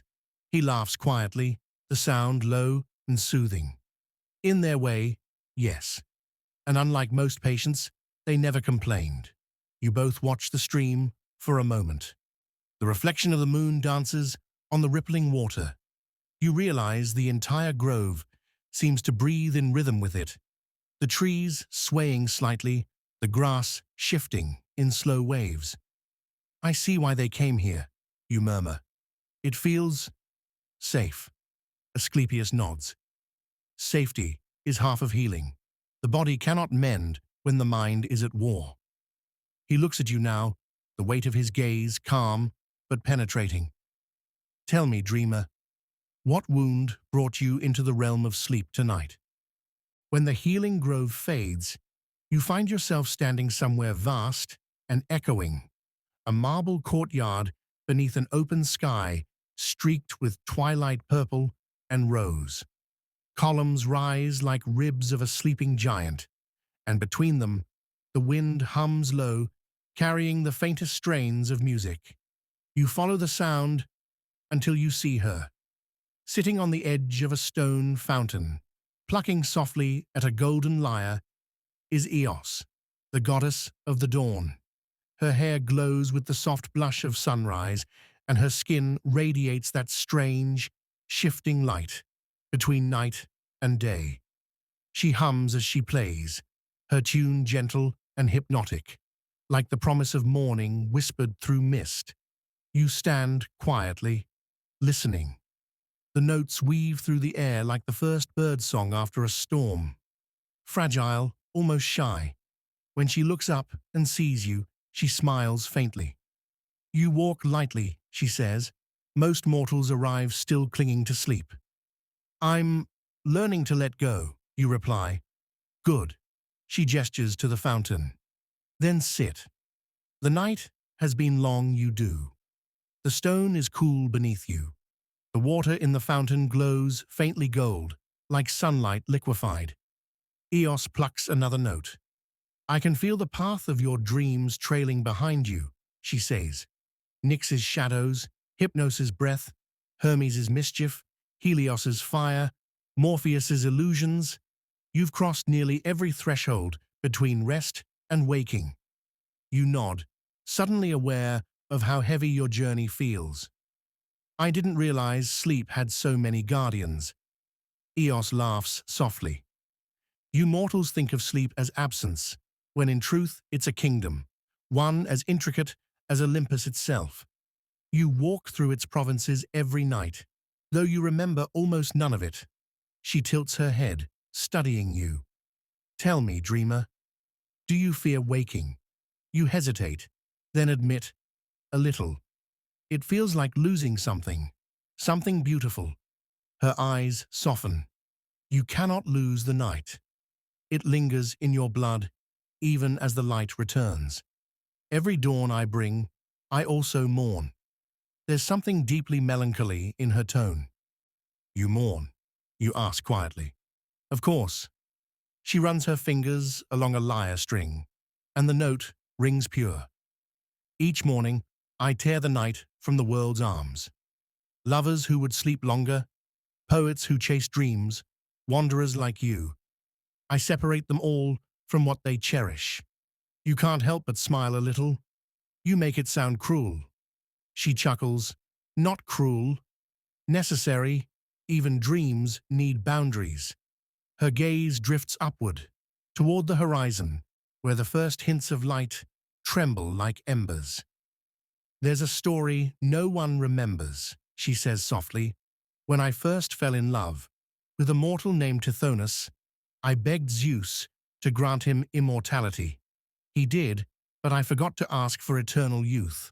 So as the centuries passed, I stayed radiant, and he withered. Her voice trembles, just slightly. Scholars still argue whether it was a myth or a metaphor, but to me, it was a lesson. Even light must learn when to let go. You sit quietly beside her, letting her words settle like dew.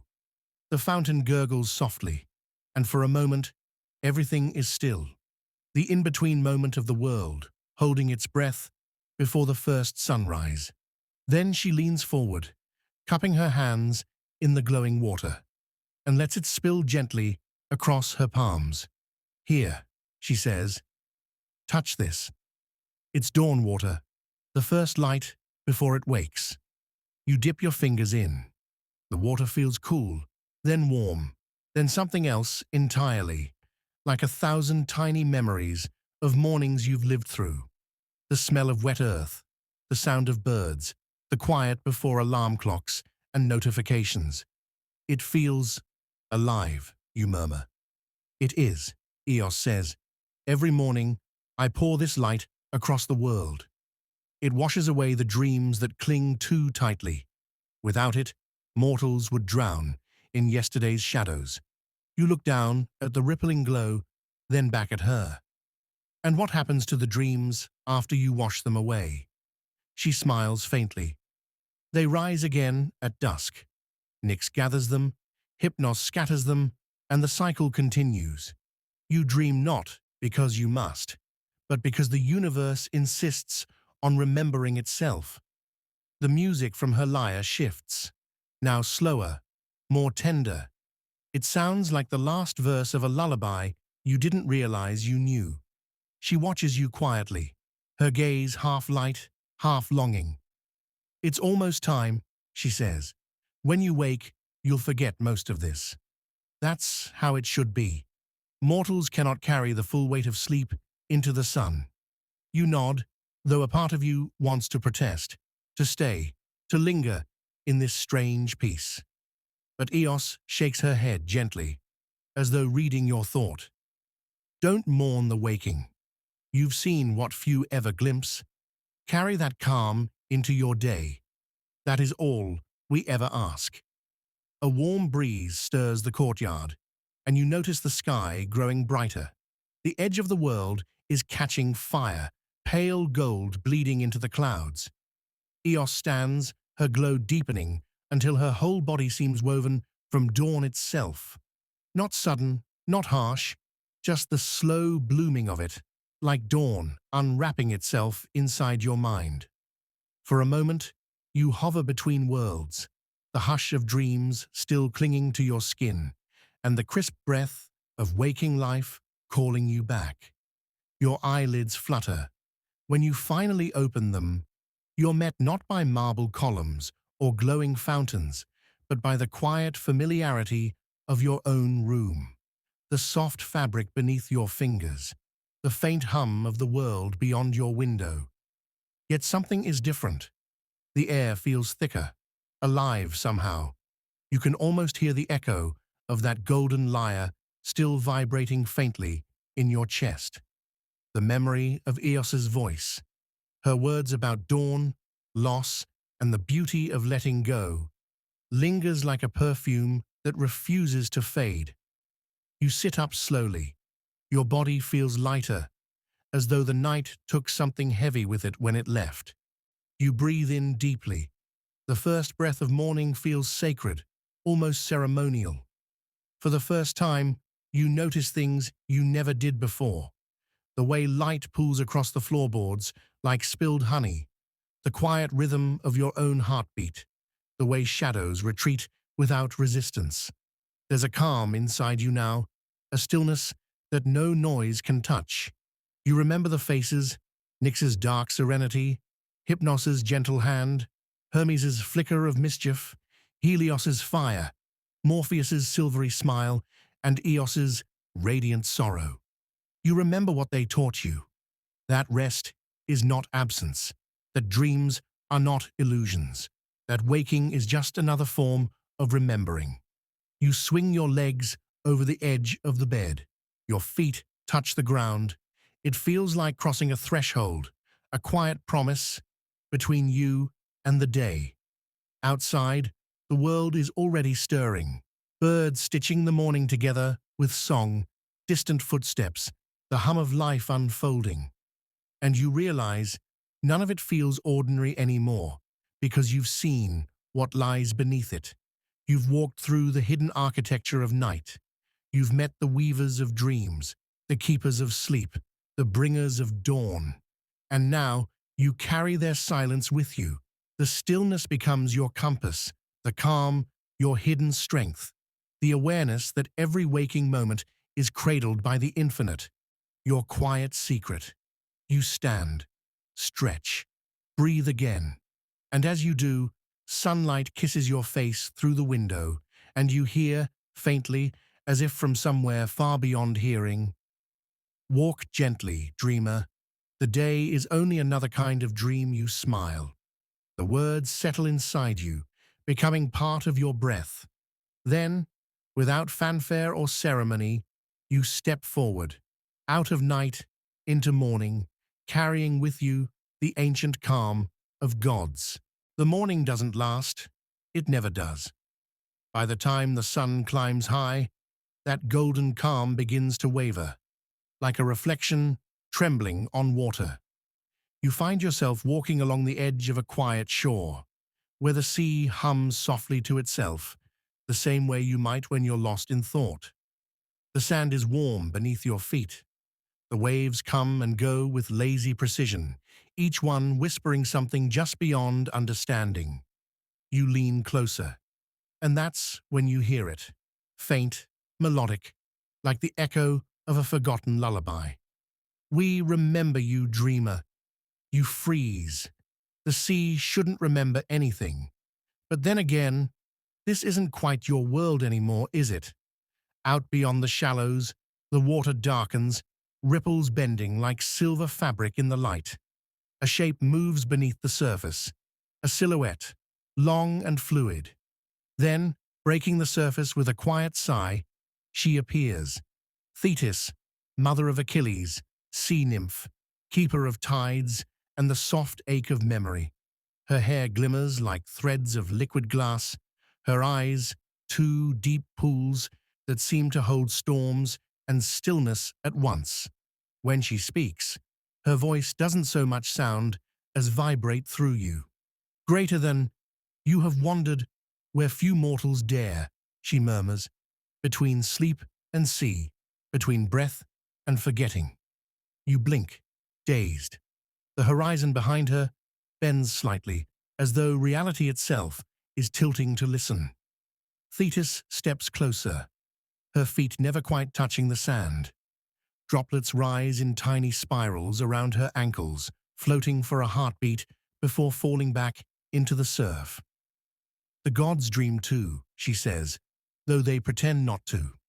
Her words settle like pebbles sinking into water. You ask her what she means, but she only tilts her head and smiles, a sad, knowing smile. "Greater than when they sleep," she continues, "they dream of you, of every prayer, every whisper, every forgotten offering. Their dreams shape the tides, the stars, the pull of time itself." You look around, the horizon stretching forever, the endless rhythm of the waves, and suddenly You see it. Faint patterns in the foam, like constellations drawn on water. For a fleeting second, it's as if the sea is breathing with you. A shiver runs through you. Maybe this is what connection truly feels like.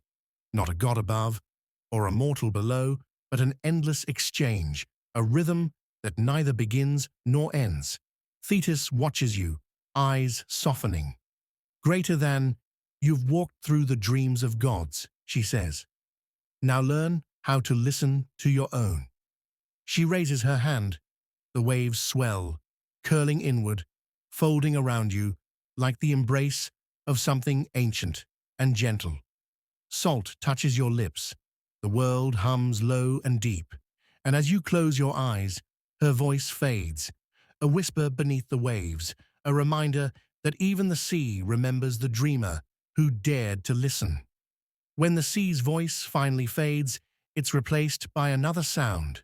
Soft, rhythmic, almost imperceptible at first. Click, clack, click, clack. You open your eyes and find yourself no longer by the shore.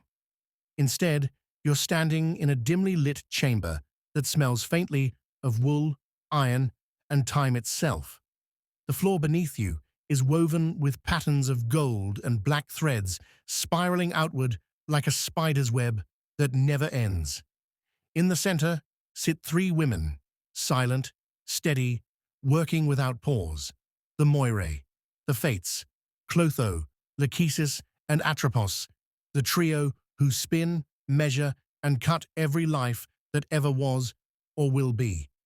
You watch Clotho's fingers move, deft and sure, as she draws a new strand from the shimmering spindle beside her. It gleams like moonlight caught in motion. Lachesis beside her stretches the thread between her palms, measuring its length with quiet precision.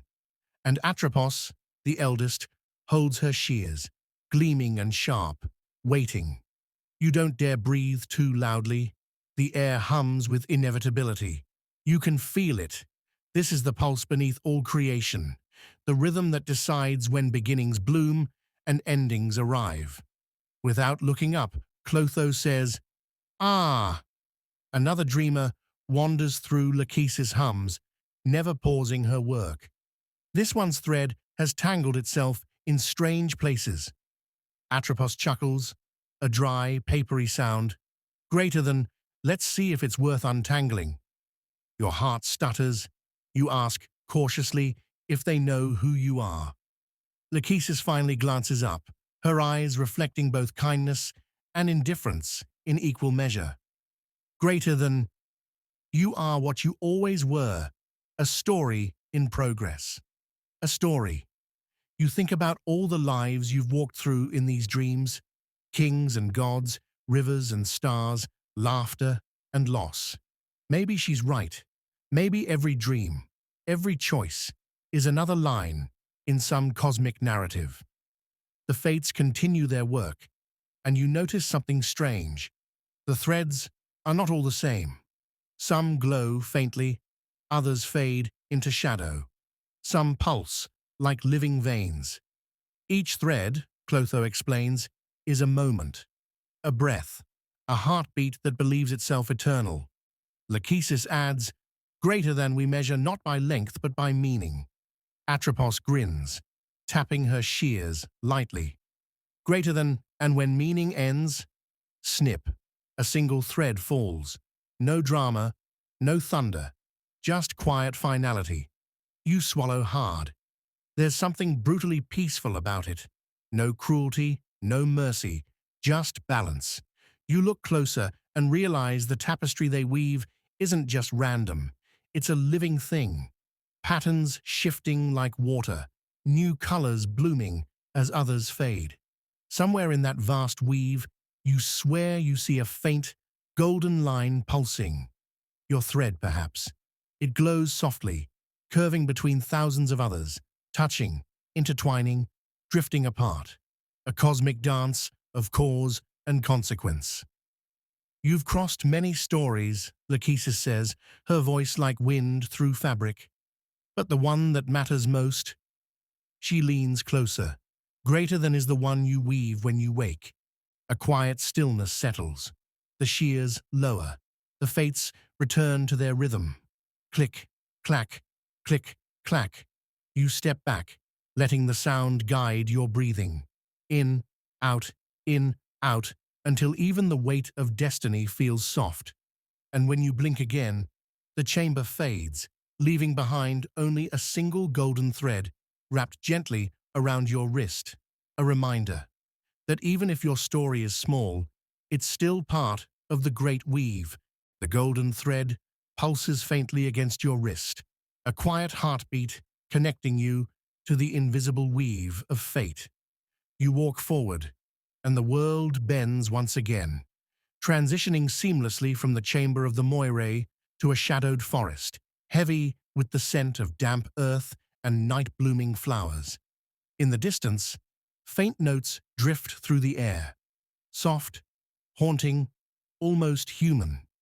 They tug at something inside you, a feeling both familiar and unattainable. The music grows louder as you step carefully between the roots and low-hanging branches, and then you see him, Orpheus, standing at the edge of a small clearing. His lyre glows faintly in the twilight, the strings shimmering like threads of silver. He moves with a grace that seems effortless, though his eyes carry a sadness so deep it makes the air quiver. The music he plays is not for entertainment. It breathes. It pulls at the very bones of the forest, making the trees lean closer and the wind hush to listen. "You have wandered far," he says without looking up. His voice is soft, carrying the weight of centuries. Few dreamers come this close to the borders of mortal and divine. You pause, captivated by the sound. Your music, it feels alive.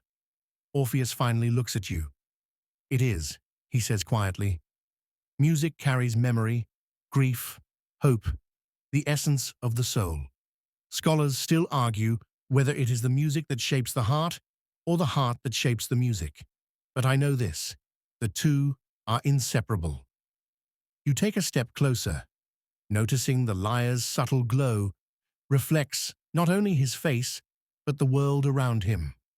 The forest seems suspended, each leaf, each shadow, moving only in time with the melody. He strums a chord that makes the air hum softly, vibrating against your chest. "Long ago, I descended into the underworld for love," he murmurs. "Not to challenge death, not to defy fate, but to follow the truth of a heart bound by passion. And yet, I failed. Even the gods cannot alter some threads. A pang of recognition pierces you. The lesson is quiet, but profound. Love, loss, longing, these are eternal companions, and even the bravest, most talented cannot escape their weight." Orpheus leans forward slightly, eyes reflecting both sorrow and warmth. Still, music, dreams, love, they endure. The living may forget, but the essence lingers. The notes travel through time, shaping moments in ways neither mortal nor God can fully comprehend. You notice a small, quirky detail: a squirrel perched on a branch, swaying gently to the rhythm of his song, as if even the forest understands the music. "Every listener adds something of themselves," he continues, strumming lightly. "Even you, even now. The music becomes a mirror, showing who we are and who we might be." You close your eyes, letting the melody fill you completely. For a moment, grief, longing, hope, and wonder all swirl together, threads of your own dreams blending with those of Orpheus, the forest, and everything that ever loved or lost. "You've traveled far," he says again, softer this time, "and soon you must leave. But take this with you. The songs you hear in dreams are never random. They are the voice of possibility." The music shifts, fading into a gentle hum. Orpheus lowers his lyre, the glow dimming to a soft pulse that mirrors the golden thread on your wrist. "Remember," he says, Dreams are the map, music, the compass, and you are the traveler. The forest blurs around you, the path dissolving into a shimmer of silver and gold. You step forward, feeling the pulse of the thread, the resonance of music, and the quiet echo of every choice and love, past and future. And when the forest disappears entirely, you are ready for the next threshold, one that promises the final whispers of night before the return to day. When the forest dissolves, you find yourself standing beneath a sky unlike any you've seen before.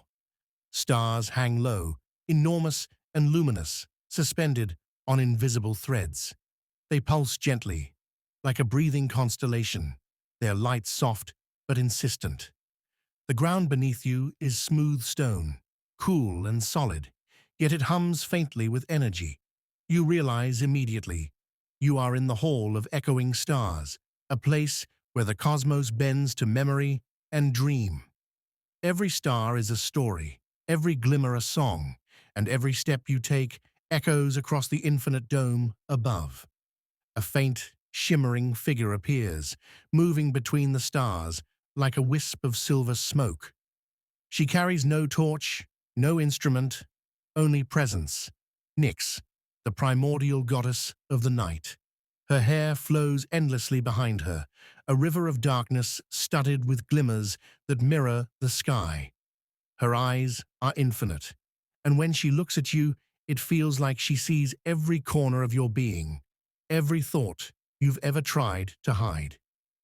"You've returned," she murmurs, voice like velvet shadows. "Not all mortals reach this far. Few dare to walk beneath the raw fabric of night." You step closer, feeling the hum of the stones resonate with your heartbeat. I wanted to understand," you admit.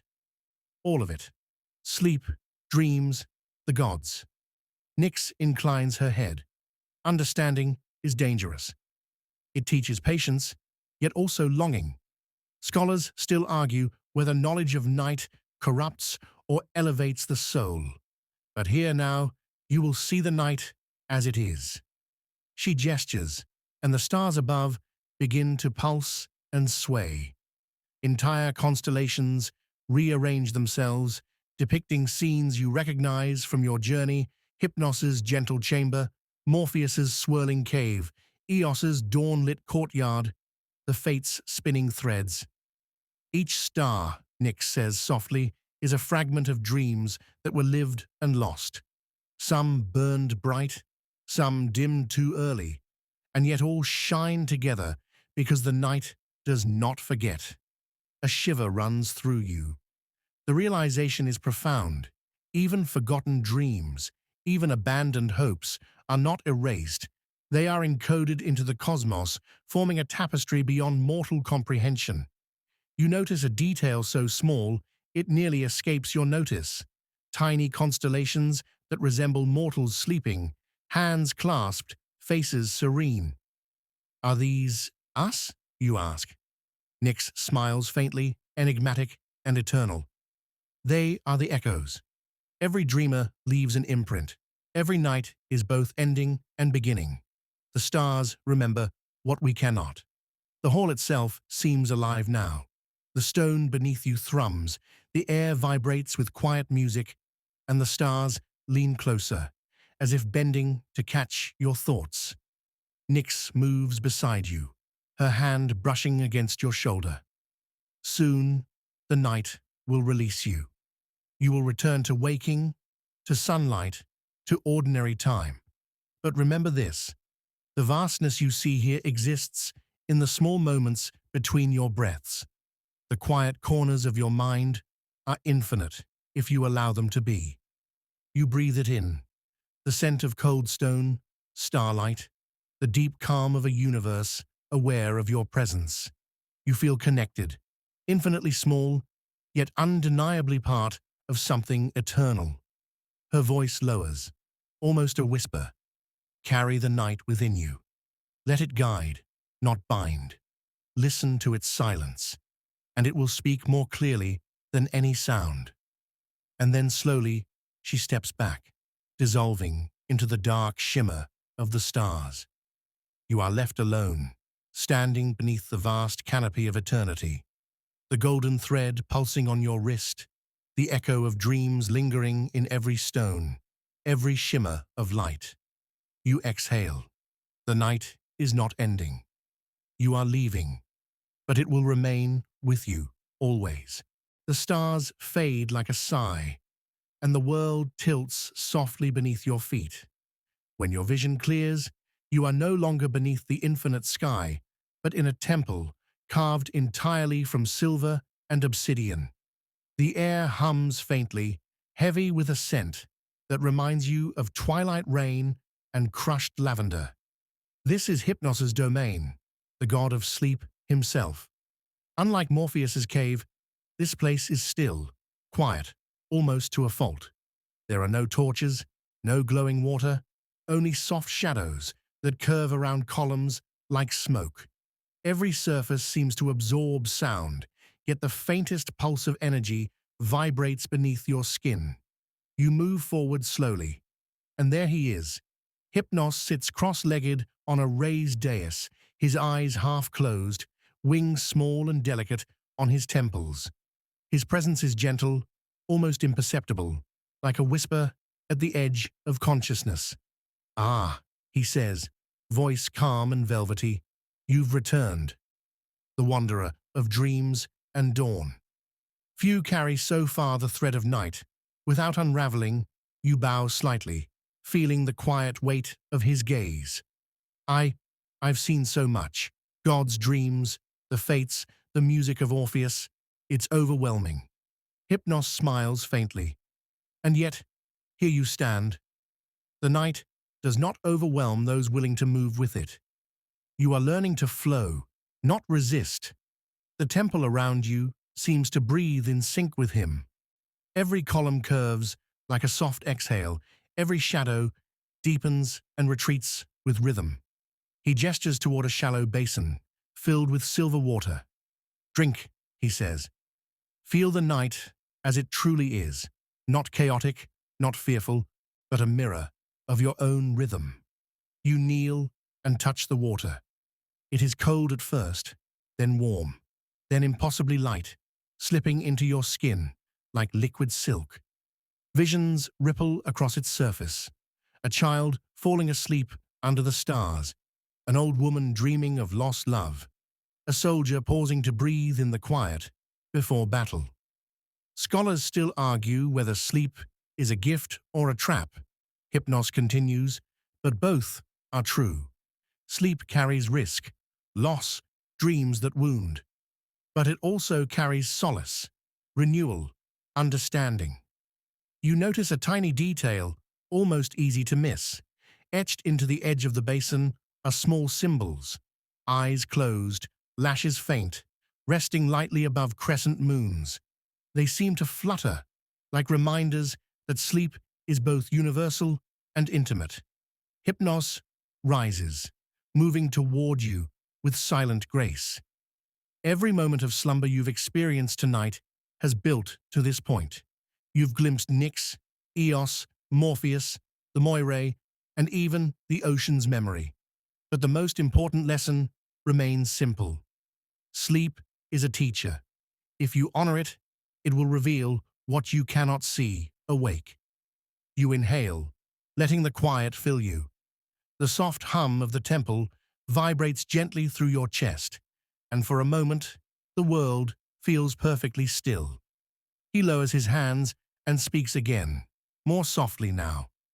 "Do not fear dreams, nor the return to waking. Both are essential, connected, inseparable. Carry this understanding with you into your day. And remember, even the briefest rest contains eternity." You stand, feeling the pulse of night within you. Every step toward the temple exit is lighter, deliberate, mindful. Hypnos watches, serene, and for a moment you swear. His faint smile lingers in the air like a warm echo.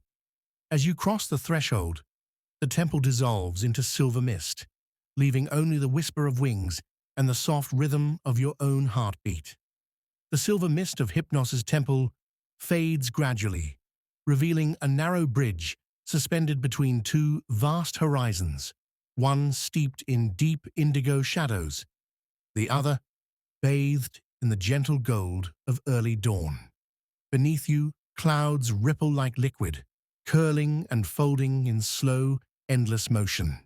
The air is crisp, carrying the faint scent of ozone and distant rain. You step onto the bridge, feeling it respond beneath your weight, almost alive, pliant, as if it senses your hesitation. This is no ordinary bridge. It is the threshold between sleep and waking, a liminal space where night's lessons linger and day's responsibilities await. A figure appears at the midpoint, silhouetted against the blending skies. Hermes, messenger of the gods, waits, staff in hand, sandals faintly glowing. His eyes sparkle with mischief, but his posture is calm, steady, yet playful. "You've wandered far," he says, voice light yet precise. "Few mortals navigate both night and dawn without losing their way." You hesitate, looking down at the clouds, wondering if you'll fall, or if falling even matters here. Hermes chuckles. Falling is only a matter of perspective. Gravity, after all, is just a story we tell ourselves when awake. He gestures for you to follow. Together, you walk along the bridge. The golden thread on your wrist pulses in sync with each step, a quiet reminder of all the night's encounters. "Night teachers," Hermes explains, weaving effortlessly through words and rhythm, "but day tests. Dreams give you insight. Waking requires courage to act on it." You glance at the indigo horizon to your left. The shadows ripple, and faint shapes stir. Nyx's swirling robes, Morpheus's cave, the Moiray's threads. The past of your journey seems suspended in time, a gallery of lessons, warnings, and echoes. Hermes points ahead, where the first rays of dawn shimmer along the horizon. That, he says, is your destination. But crossing is not about speed, it's about noticing, about carrying forward what matters. A playful detail catches your eye. Tiny, glowing footsteps appear behind you on the bridge, marking each step you've taken. They shimmer briefly, then fade, reminders of the path you've walked, both literal and figurative. You take a deep breath, feeling the wind shift gently. It feels peaceful, you admit. Hermes nods, voice softening. Peace is not the absence of challenge. It is the understanding that every dream, every lesson, every thread you've touched is part of the journey. He pauses mid-step, gesturing toward the horizon. Scholars still debate whether humans shape their fate or if the gods merely arrange shadows around them. I find the question amusing. Both are true, depending on the light. The bridge begins to narrow subtly, a delicate reminder that transition is always a negotiation, balancing between what was, what is, and what may come. You adjust your pace, letting the rhythm of your breathing sync with the pulsing thread on your wrist, the subtle hum of the clouds below, and the light ahead. Hermes leans closer, voice almost a whisper, though it carries clearly across the bridge. Remember this. Every day you wake is a canvas. The night gave you colors. The day asks you to paint with them. And as the gold of morning expands to embrace the indigo shadows completely, you step forward, feeling the bridge solidify beneath you, guiding you toward the world of sunlight and life. With a final glance back at the receding night, you carry the quiet power of dreams into the waking world.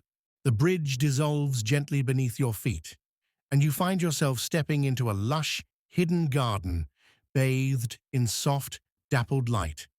Leaves shimmer with a subtle, iridescent glow, and the air carries the faint scent of jasmine and rain-soaked earth. Somewhere, water trickles over stones, blending with the distant murmur of wind through trees.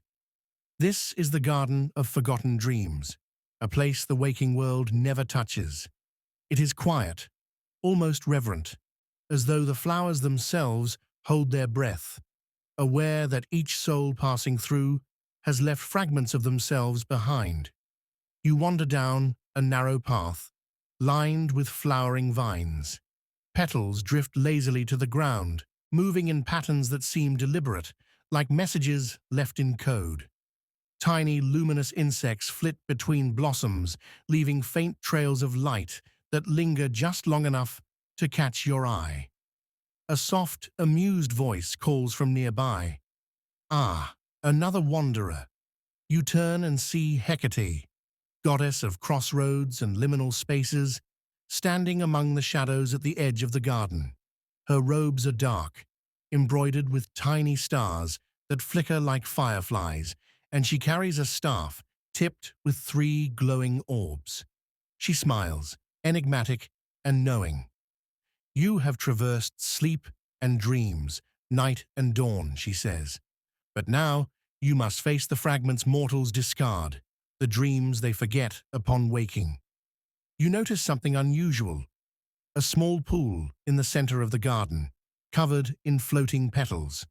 When you lean closer, the surface reflects countless visions, unlived possibilities, abandoned ambitions, forgotten joys, and unspoken fears. These, Hecate continues, are the fragments left behind. Every soul forgets some part of themselves when they rise. Some memories are bitter, some bittersweet, some simply vanished. You reach out, touching the water. It ripples, and visions shift beneath your fingertips. A child who dreamed of flying, a painter who never finished their canvas, a lover who never confessed their heart. Each one flickers briefly, alive, then fades like smoke. Do not grieve for them, Hecate whispers. They are not lost. They exist here, waiting for someone willing to remember. A quirky detail catches your attention. A tiny vine curls around a fallen petal, spinning it like a wheel as though it were alive, laughing softly at the absurdity of forgotten moments. Hecate kneels beside you. Scholars still argue whether memory shapes destiny or destiny shapes memory. In truth, both are true, and neither matters here. This garden exists to remind mortals that even what they forget has meaning. You feel a wave of calm wash over you.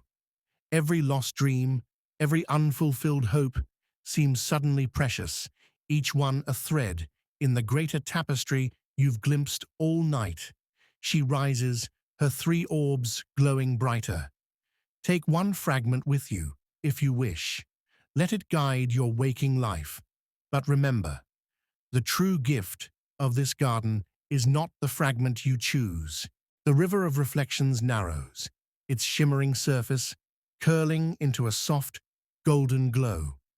Ahead you see a doorway suspended in the air, outlined by a gentle light that pulses like a heartbeat. This is the final threshold, the last step between night's infinite mysteries and the waking world that waits just beyond. You take a deep breath, feeling the golden thread pulse warmly on your wrist. It hums softly, a reminder of everything you've carried through the night. The lessons, the echoes, the laughter, the music, the fragments of forgotten dreams. Every step you've taken has led here. A soft, familiar voice greets you as you approach. It is Eos, her light gentler now, softer than before. This is where night releases you, she says, her tone a whisper that caresses rather than commands. You will wake, but do not forget. The night travels with you, if you allow it. You pause, feeling the weight and wonder of the journey.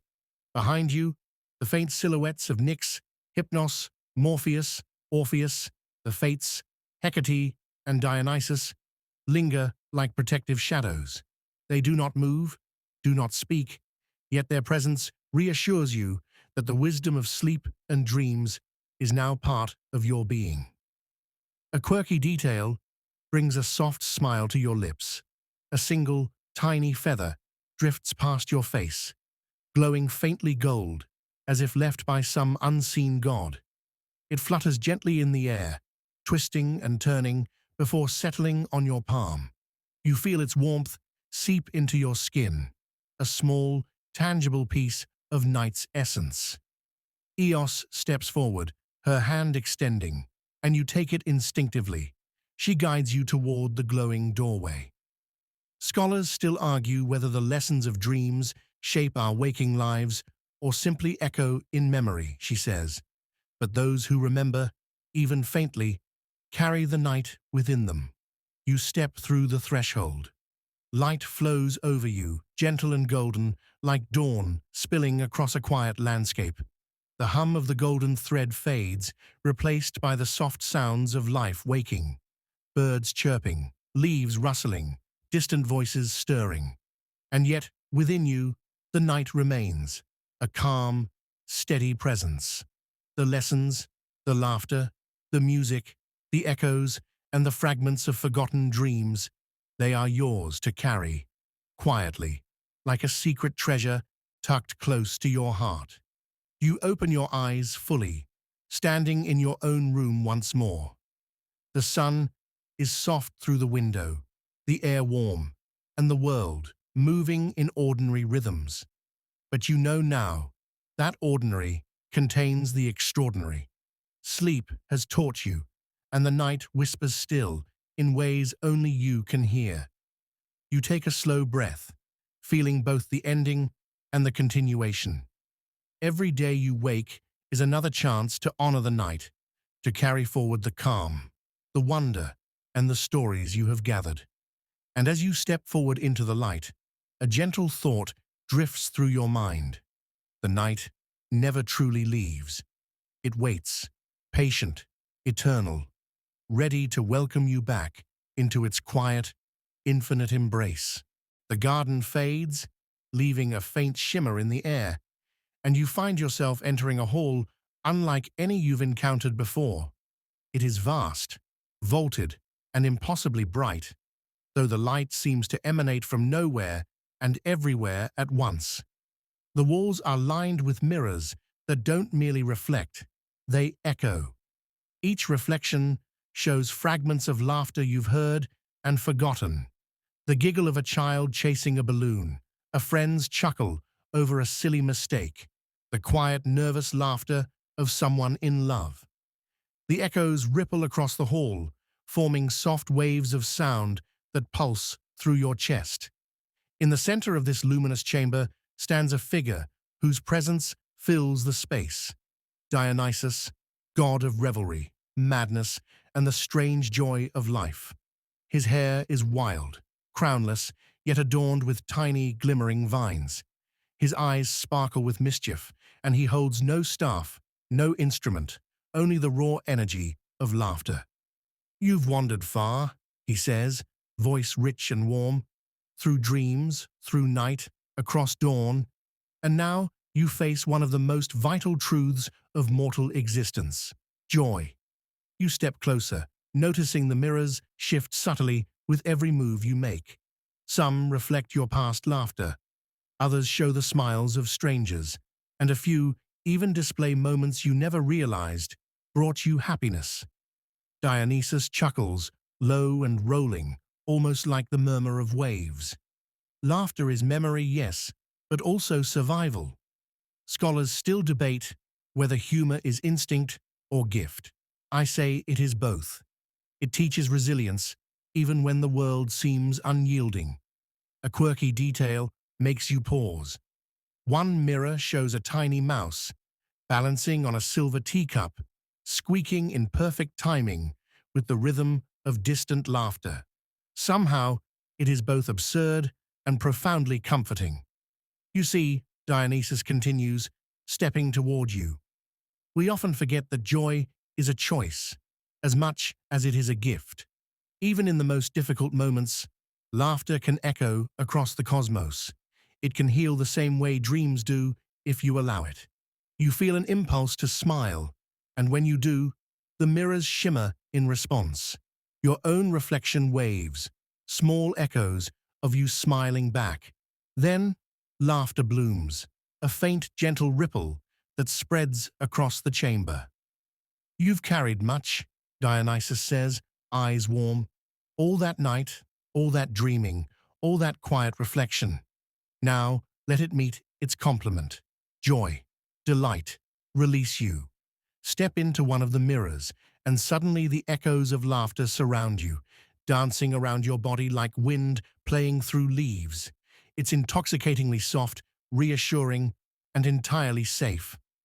Dionysus leans close, whispering, "Remember, dreamer, even when you wake, even when the world weighs heavy, these echoes remain. You can always return, in memory, in thought. In the tiniest flicker of joy, the whole begins to blur, the laughter fading like an ebbing tide, leaving only warmth and the soft hum of your own chest. You realize that the chamber was never about spectacle. It was a lesson in carrying lightness through darkness. You step forward as the mirrors dissolve, leaving behind a lingering smile, a quiet heart, and the gentle memory of laughter's power. Now the journey slows. You lie back or remain seated, letting the rhythm of your own breath guide you. The golden thread on your wrist feels like a soft pulse, a gentle reminder that all the night's stories are now part of you. Imagine the faint hum of distant waves or the whisper of wind through silver leaves wrapping around you like a familiar blanket. The gods, the dreams, the music, the laughter, they all settle gently into quiet corners of your mind, leaving nothing to chase or disturb. Your eyelids grow heavy. Every inhale draws in calm. Every exhale releases the day's tension. You remember Nyx's endless sky, Hypnos's quiet temple, Orpheus's silver strings, the Fates' measured threads, Hecate's forgotten blossoms, and Dionysus's echoes of laughter. Each memory floats softly, like petals drifting on water. Feel yourself carried by the gentle current of night, where time stretches and contracts, where worries soften and fade. Sleep is not a destination. It is a companion. Let it cradle you. Let it guide you into its tender embrace. Now imagine the first light of dawn brushing gently against your closed eyelids, warm and golden, without urgency, without demand. The world waits, but only softly. You are suspended between night and day, held in that perfect quiet balance. And with a final whisper, so faint you almost don't hear it. Greater than rest, dreamer. All is well. All is here. Sleep and let the night carry you home. Your breath slows, your mind eases, and slowly, gently, you drift.